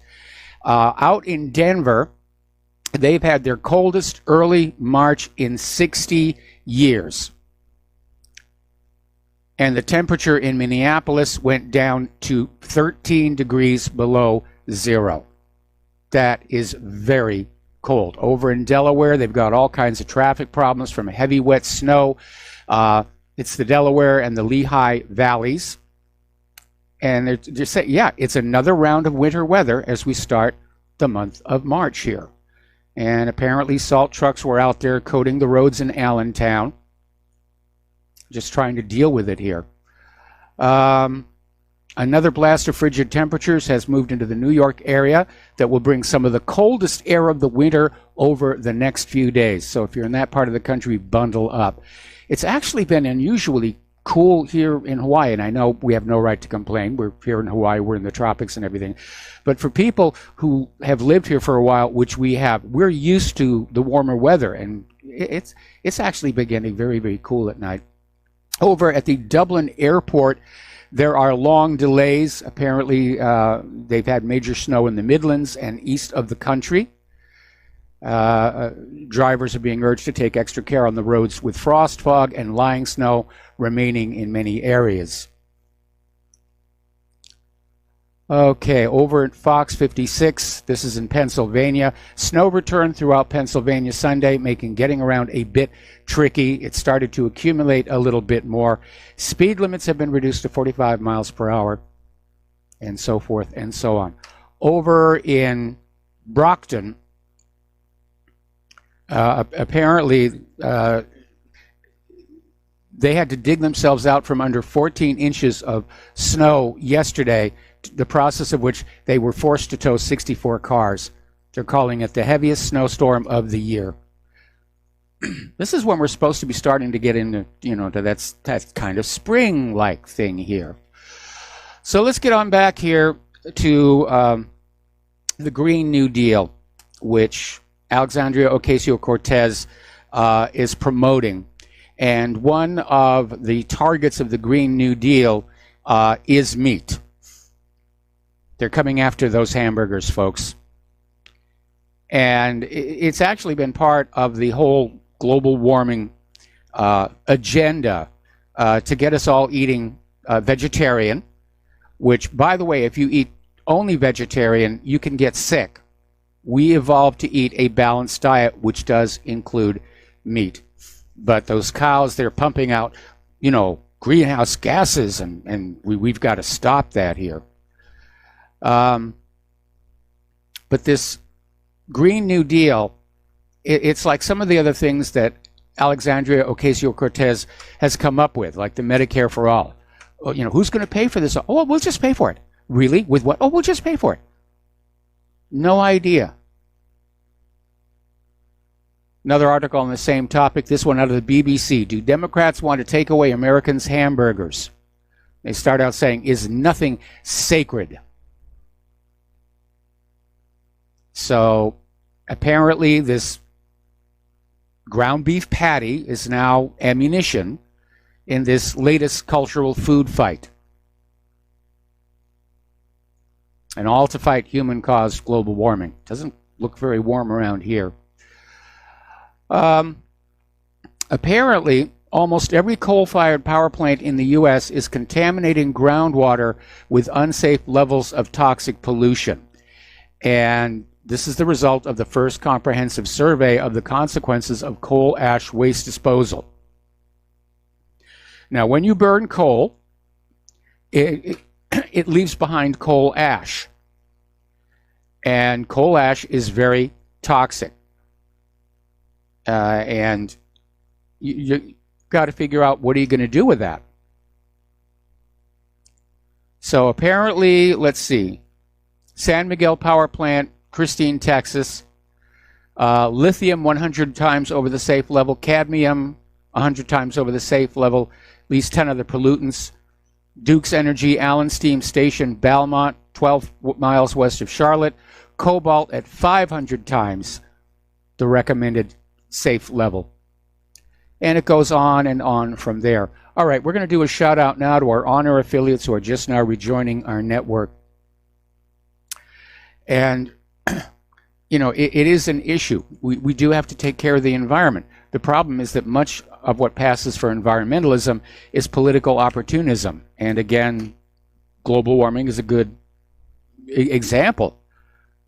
They weren't really about saving the world. They were about making money and getting political power over you.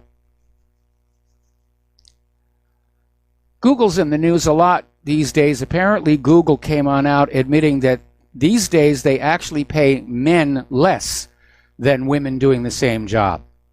I'm sure the feminists are out there saying, it's about time. And apparently, Google employees have uncovered that there's ongoing work on the censored China search engine. And a lot of Google employees are very, very concerned about that. And I think we should all be concerned about it, because a search engine that can be censored is really of no use to any of us, unless you're looking for funny cat videos. But Apparently, they're working on a batch of code that is associated with the China search engine, according to 3 Google sources. The development has stoked anger inside Google offices, where many of the company's 88,000 workforce previously protested against plans to launch the search engine, which was designed to censor broad categories of information associated with human rights, democracy, religion, and peaceful protest. So Google's apparently still doing it because, hey, a buck is a buck, or in this case, a yuan is a yuan. Now, here's a story. Take this one with a grain of salt. It's coming from CNET. And according to this story, the National Security Agency has discontinued that phone data collection programming. And apparently Luke Murray, National Security Advisor for House Minority Leader Kevin McCarthy, basically came out and said the NSA hasn't used the system in months, and Trump doesn't look like he's going to seek to renew its legal authority. Well, the NSA never stood much on legality. And if they are, in fact, shutting it down, I mean, this is the system that saved all the metadata. Where you were, who you were calling, how long you were on the line. But we don't really know what the NSA is recording. They could be recording the voices as well. We know the advertising agencies are. But if the NSA really has abandoned this system, it's probably because it was simply too much data. And when they first started up with this whole idea of, well, we're going to collect it all, you know, if we want to find that needle in a haystack, we got to get more hay in there. And I pointed out that adding data to a database is linear, but correlation among that data is an unlimited expansion. And I'm going to take a guess here, especially since the NSA has never come on out and said, oh, looky, we caught ourselves a terrorist. I think the system ultimately didn't work. Another huge waste of time and energy and money. Alrighty. Researchers have discovered a new flaw affecting all Intel computer chips due to the way they carry out speculative execution for CPU performance gains. Now, this new one is called Spoiler, and like the Spectre and Meltdown attacks revealed in January of last year, it abuses speculative execution to leak secrets. Now, for those of you who don't spend a lot of time looking at computer chips, speculative execution is additional processors on the CPU that try and take a guess as to what the next instruction will be and beat the CPU to it, to have it sort of like ready to go. And it's basically to speed up the computer and manage the memory order buffer and the cache. But apparently this bug is going to be hard to find. It's going to be hard to get rid of. And of course, every time they shut down the speculative execution, the chips slow way, way down. I think it's time that somebody starts seriously looking at photonics, at CPUs that run on light. So they'll be blazingly fast, much faster than silicon, and we won't have to make them so complicated so that criminals can find ways in. We can go back to very simple chip designs. Just go out to the memory, get the data, do the process on it, put the data back. All right, SpaceX's Crew Dragon had its test flight on the Falcon 9 rocket, and of course this marks the return of America's ability to fly up to the space station without hitching a ride with those gosh darn Russians here. And they took up it was a resupply mission, no human crew, but there was a stuffed toy, a doll that they called Ripley, a female mannequin. No humans were on board for the test flight, and they're planning this summer to have a flight with a human crew. Go get them, SpaceX. This is so exciting to watch here. Up on Mars at the InSight lander, they've started digging into the surface using what's called the mole. And Apparently, Insight's heat flow and physical properties package instrument burrowed underground for the first time back on the 28th of February. And after 400 hammer blows over the course of 4 hours, the instrument apparently got between 7 inches and 19 inches. They're not really sure beneath the red dirt, but there were obstacles. And they think maybe it's hit a stone. The stone is about 15 degrees, and they think maybe that they have been able to push it aside or get past it. So on the Viking, we had a scoop arm, but we never went that deep with it.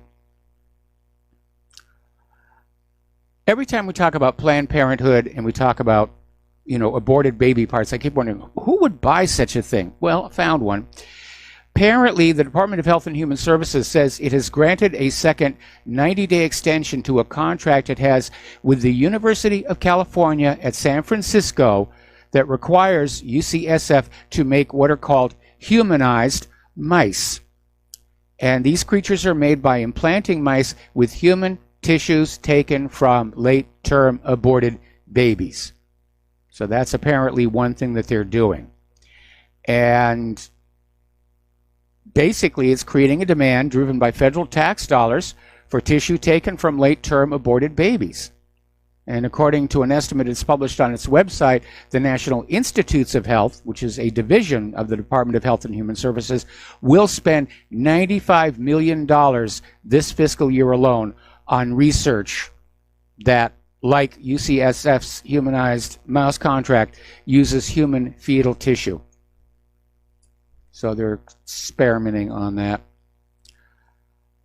Okay. Back in 2002, the Netherlands, pardon me, was the first country in the world to legalize euthanasia, meaning medically assisted suicide. And today they're still considered pioneers. They keep pushing the boundaries wider and wider. And euthanasia is becoming very common over there. In 2017, the last year for which figures are available, doctors reported administering lethal injections to 6,585 patients. Now, euthanasia has become so normalized that there is now a plan to change the law, saying that the current law says people have to have unbearable suffering and a non-curable disease with no prospect of improvement. Well, now they're trying to say, well, it might be okay for elderly patients who are suffering an accumulation of old age complaints rather than an actual terminal illness. In other words, they're saying, yeah, if you just get tired of living, the doctor will see you now. All right.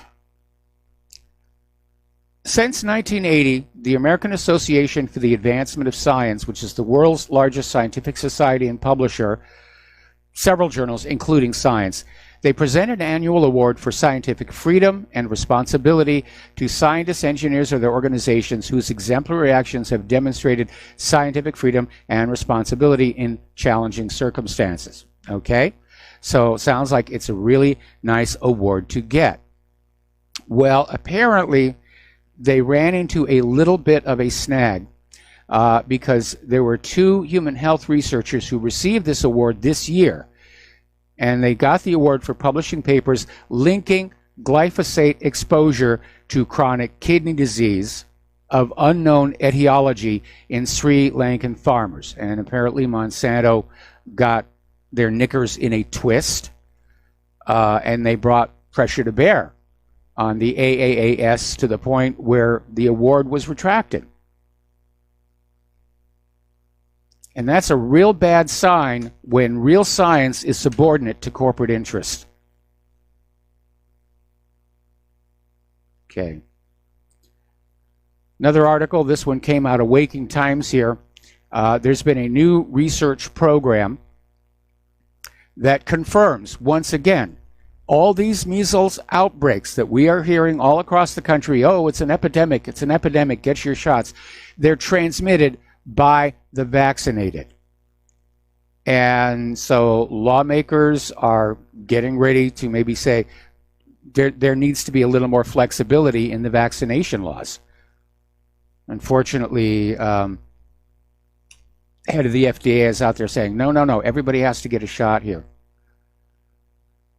And we've known this for a while here with those attenuated pathogen vaccines here. Over in cervical cancer world, apparently the HPV vaccine has been linked to growing rates of infertility in both men and women. Now, fertility rates are plummeting at an unprecedented pace around the world. In the United States, birth rates just reached a 30-year low. And in Finland, birth rates just reached the lowest they've been in 150 years. So across the board, the majority of developed nations in the world are now facing falling fertility rates. And apparently, a scientific study has linked the HPV vaccine, which is being shoved at everybody, to the rise of infertility. We're under chemical assault here. I mean, if that gene gets out, the one that makes you sterile, if that breaks into the wild, that could be a real problem. There could be other medicines and that we're being given that impair our abilities to reproduce. Too many of these products are put out there in the market without really knowing what they're going to do. And then, 5 or 10 years down the road, oh my goodness, this was a real problem. We're sorry about it. We'll set aside a little legal fund for the survivors. And I miss the days when healthcare was about health.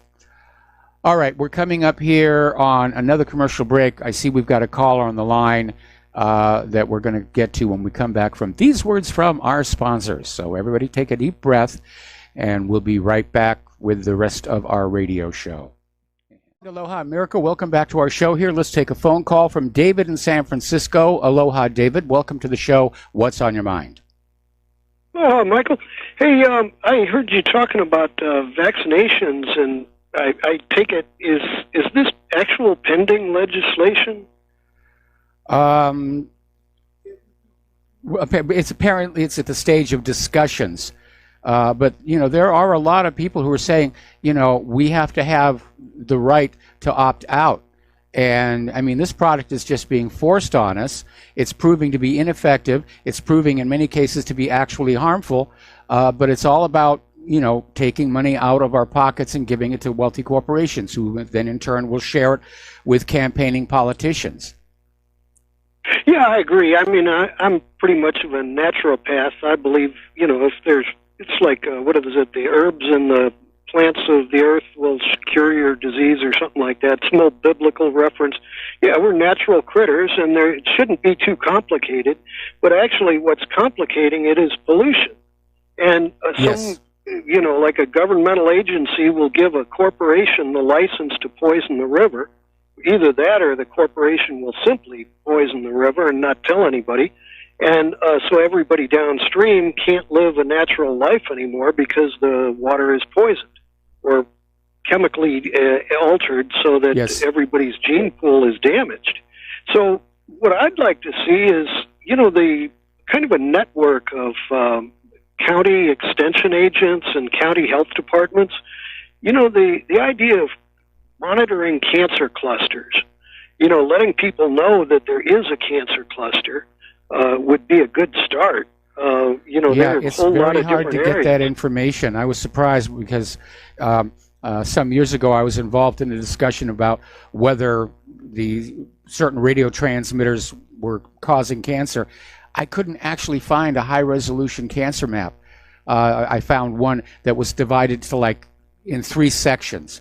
And apparently it's a big secret where the cancer clusters are, because I guess you might figure out what's causing the cancer and decide you don't want to live there.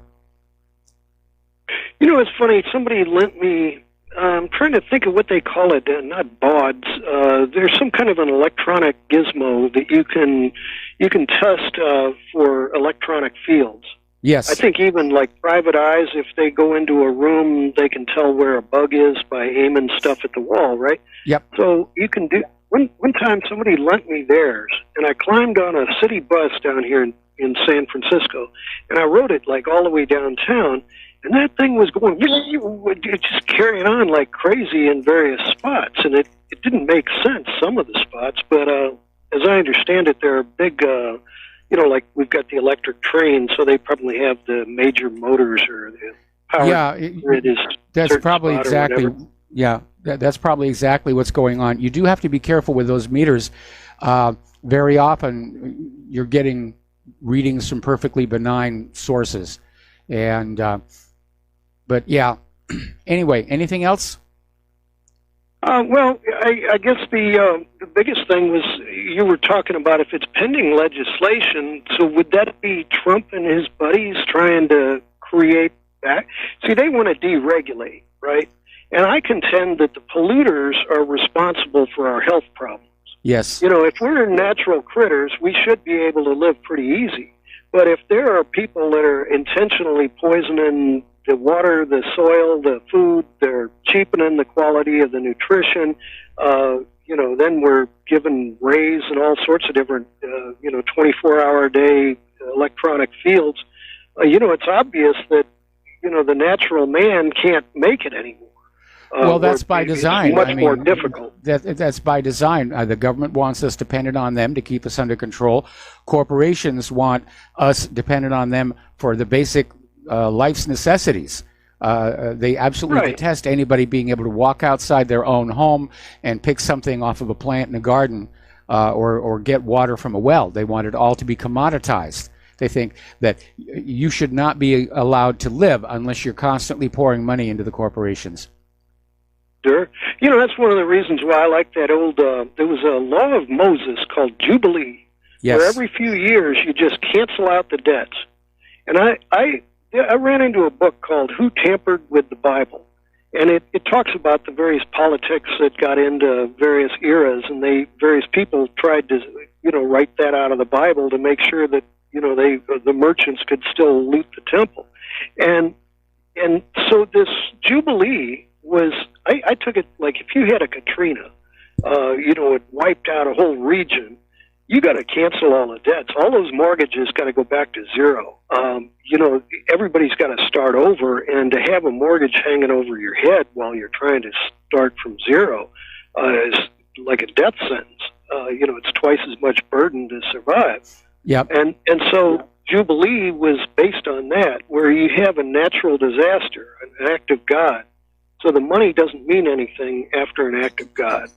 And so the politicians said that should be every 50 years, but we've never seen one yet. Oh, no, that stopped during ancient Rome, and as a matter of fact, Rome collapsed from its debt immediately after that.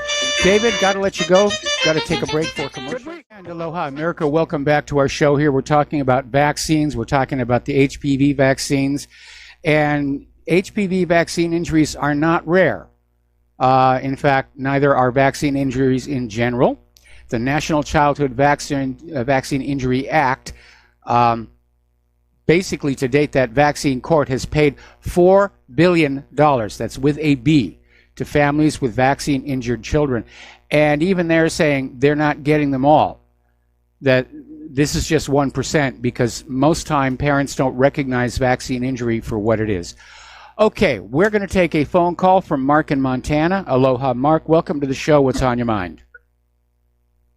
Howdy, Michael. I wanted to kind of weigh in on this because my mother, she was kind of a weird, a member of a weird Jewish sect, and so she'd never vaccinated any of us. And I'm 51. I've never had the flu. I did have chickenpox and measles when I was a kid. I think everybody my age has. Yes. But Mom wasn't even sure if I had measles. She just said I got a couple of little specks. So she thinks it was measles, but she's not sure. To this date, I've never had it. And, as I've mentioned in the past, I work in the oil field, so I'm around people from all over the world, from third world countries, from, places like Indonesia. When I was on the North Slope of Alaska, we had hot bunks. I don't know if you know what that is. Yeah, I know what that is. Basically, you work 12-hour shifts. Yeah, you get up and somebody flops down behind you in the bunk, you know. And the guy that was my bunk buddy, the guy that I never met him because you worked, you know, opposite shifts, you never passed each other. But the guy that was in there came up with a disease like chickamauga, and he was from Indonesia or somewhere. And they quarantined. He ended up dying. They quarantined me for, gosh, I think they had me probably 7 days in a room by myself. Yeah. And I never came down with it. They said they don't know how that happened, and I said because I played in cow doo-doo when I was a kid, like all the other farm kids. You know, you get out, you get exposed to things when you're a child, and when you become an adult, your immune system's developed. Like I said, I've never even had the flu, nothing. I mean, the worst thing I've ever had is, you know, a case of bad burrito-itis out here in West Texas. That's it. Well, you know, when you get mumps or measles the natural way as a child, you do get a lifetime immunity from it. You'll never get it again. Right. Same thing with mumps. What they're discovering now is that the measles vaccine only gives you temporary immunity, if it even does that. So it's again. Right, and we're not talking, you know, an aerosol version of AIDS or anything. It's the measles. It's chicken pox. Everybody my age got both diseases. And it's uncomfortable. You get a little rash. You itch a little bit. You may end up, if you scratch too much, you end up with some scars. But in general, you're not going to die from it unless you're really severely immunocompromised. But, you know, and one of my poker buddies, he's a doctor, and he says we give way too many vaccines. He said the only real clean vaccine out there is a tetanus vaccine. Yes. The rest of them are full of crap. Yep. So I just thought I'd throw my 2 cents in there. I know I'm just an oil field worker, but that's my personal experience. My brothers were never vaccinated either, and they've got about the same, you know, immune system that I've got. Yep. We don't catch stuff. Yep. So there you go. All right. Well, thank you for the phone call. Thank you for the insights. And yeah, it seems for all of these needles that we are sticking into each other, we're actually becoming chronically sicker as a society. And that should be telling us something there. All right, the United Nations is out there screaming about the new global measles outbreak, and they're talking about it. It's spread to terrifying new levels around the globe last year, has triggered a warning from the United Nations. Vaccinate your children. They're out there pushing the product, as it were. Okay. I was just noticing on Fox, they're running a story accusing China of trying to hack into university computers engaged in military research. I have no doubt hackers are trying to do that. Our hackers, their hackers, this guy's hackers, that guy's hacker. They can't possibly know it's China. Any hacker worth their salt knows how to basically lay a false trail. There's no mechanism built in to the internet to actually forward the genuine IP of that end terminal. It's just not there. Should have been. Would have been a really good idea. Story coming out of Reuters. Kremlin says cyber attacks on Russia often launched from U.S. territory, and basically was unable to confirm a U.S. media report that the U.S. military had disrupted the internet access of a Russian troll farm. Everybody's playing with everybody else's machines here. Okay, the latest new must-have, forced-to-have gizmo for your car is going to be basically a sobriety test. And this article is talking about future cars will judge whether or not you are fit to drive. If you're sleepy, stressed, you've had too much to drink, your car is going to say no. The problem I have with that, what happens if you're dealing with a crisis situation? What happens if, you know, there's an emergency? Let's say you've had a couple of drinks, you're not a danger on the road, and somebody in your family needs to be taken to the emergency room. And let's say that the ambulances are all already out on runs. That would be a situation in which you have to say, I have to get behind the wheel, and the car's got to get me down to the emergency room. I think on a general scale, I'm becoming very uncomfortable at electronics that try and take care of you for you. Because, well, I like to make up my own mind about a lot of things. Anyway, if you own a Ring doorbell camera system, apparently there has been a problem with people using that built-in camera to spy on customers. And this is a company that is owned by Amazon. And apparently, all that's apparently required to tap into the live feeds is a customer's email address. Apparently, the security on the setup isn't all that good. And that means that criminals can watch when you're coming and when you're going. They know when you leave your house, so they can come on over and help themselves to your stuff.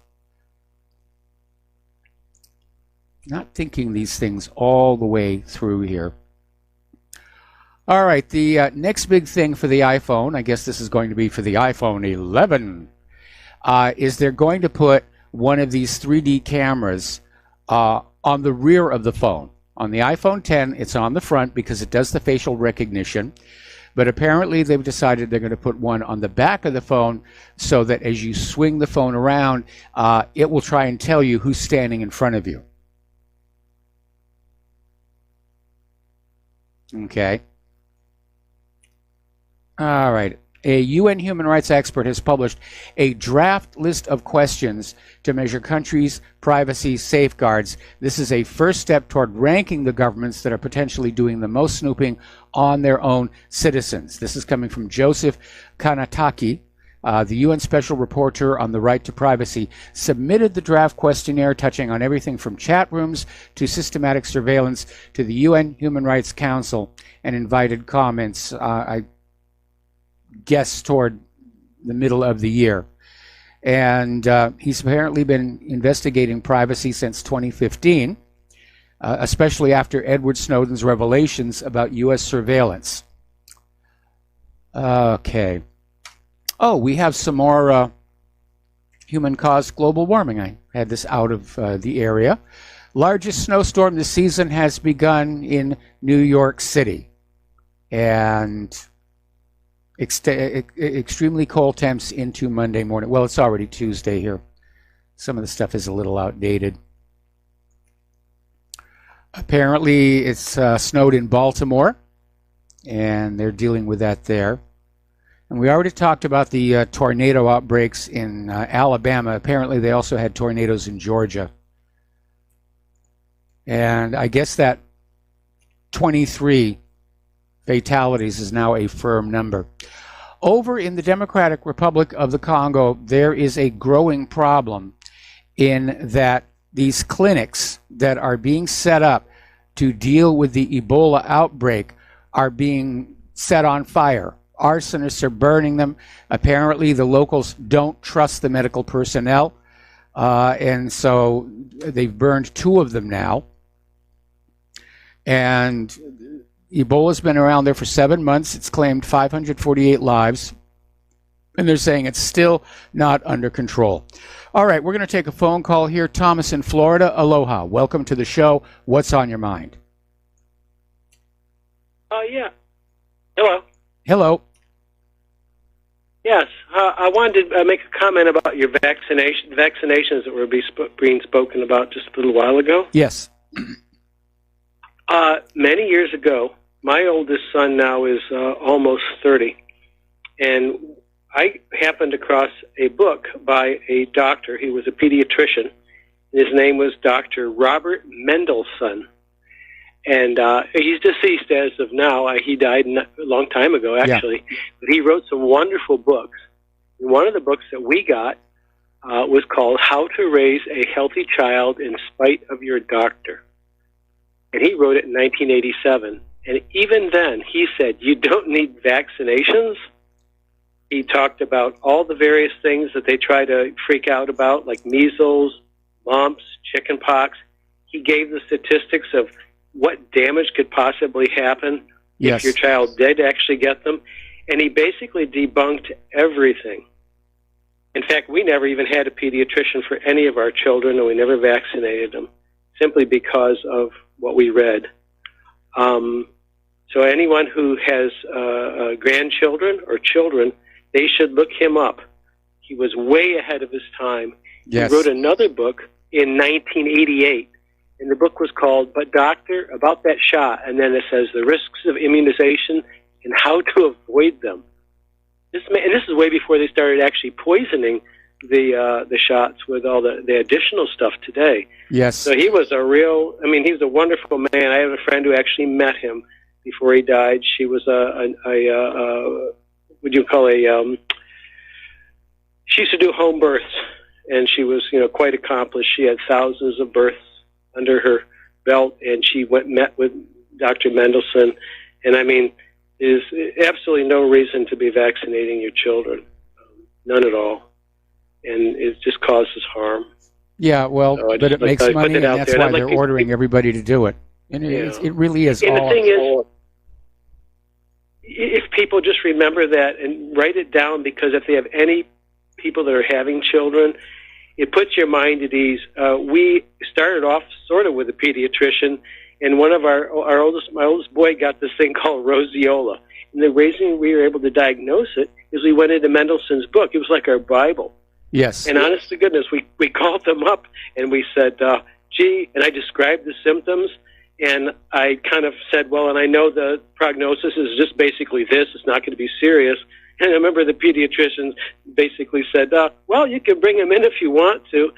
It was sort of like, we just, that would have been an expensive pediatrician office visit. And it was to no use, because he basically passed right through it like Mendelssohn said. He says, there's no problem with that. Babies get it. And he was so wonderful. It was like having a grandparent with knowledge, Yes. It's just a wonderful thing, and I recommend anybody get that book to put their mind at ease and to raise their children properly and without doing anything unnecessary or even harmful. Okay, somebody just sent me the link to the book over at Amazon, How to Raise a Healthy Child in Spite of Your Doctor. I'll put that up a little bit later. Anyway, Thomas, thank you very much for the phone call. We're going to let you go. Okay.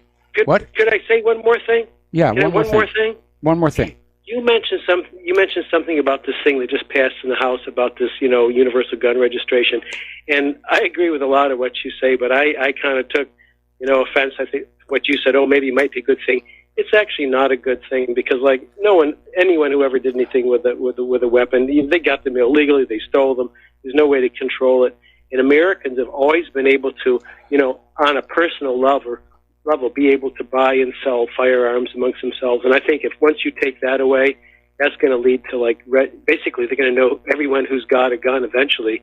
As the years go by, all these things will be registered, and that's when they come and they take them away from you.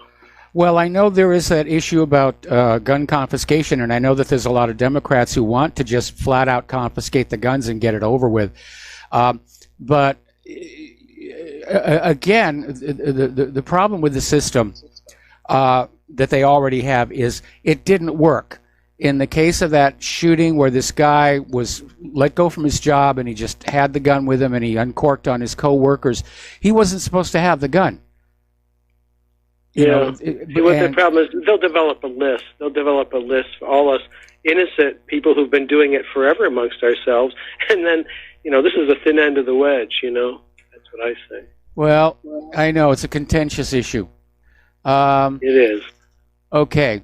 So, Thomas, we're going to let you go. Thank you very much. Okay. Thank you. And I've got a message from Mike in the control room. Tom in Utah recommends the National Vaccine Information Center as a resource where people can find out more. And it's terrible to live in a country where you're being forced to buy products that you don't want and may not even be good for you. But it's all about just cranking out that money from your pocket and into the pockets of Big Pharma. Okay, over at CBS, they were interviewing somebody from the FDA, and they literally asked point blank if the FDA ignited the opioid crisis, and this executive said, yeah, actually, we did. And the guest was Ed Thompson. He was a drug manufacturer who spent decades managing and producing opioids for Big Pharma, and he basically was going public to say, you know, this is not a good thing. All right, let's go back up here. And we should be hitting a commercial break right about now. Aloha America, welcome back to our show, last segment of our program today, and we're going to do a couple of science stories. This one is coming out of Science Alert, and it's basically talking about how Mars, they're starting to get evidence of a planet-wide groundwater system. Now, we know there's very little water on the surface of Mars. I mean, little microscopic amounts have been seen. There have been flows of water seen from the orbiters, but it looks like there may be a lot more water than previously thought, and it's all basically underground. And, of course, my theory is, I mean, you can look at the evidence on Mars. It used to be a watery world. There's no question about that. I think it suffered a major collision over at the Utopian Plain that literally splashed the atmosphere away from the planet and allowed the above-ground water to basically boil off here. Here's a very interesting article. This is over in TechCrunch. And apparently, researchers from the University of Science and Technology in China are experimenting with these injectable light-tweaking nanoparticles. And by injecting these nanoparticles into a mouse's retina, the mouse is suddenly and clearly able to perceive near-infrared light, something that it previously could not do. And I can already see the Pentagon making plans for this technology. You know, soldiers with built-in night vision. Okay. And once again, we are seeing just all of these accusations against priests for all of the sexual misbehavior, for lack of a better word.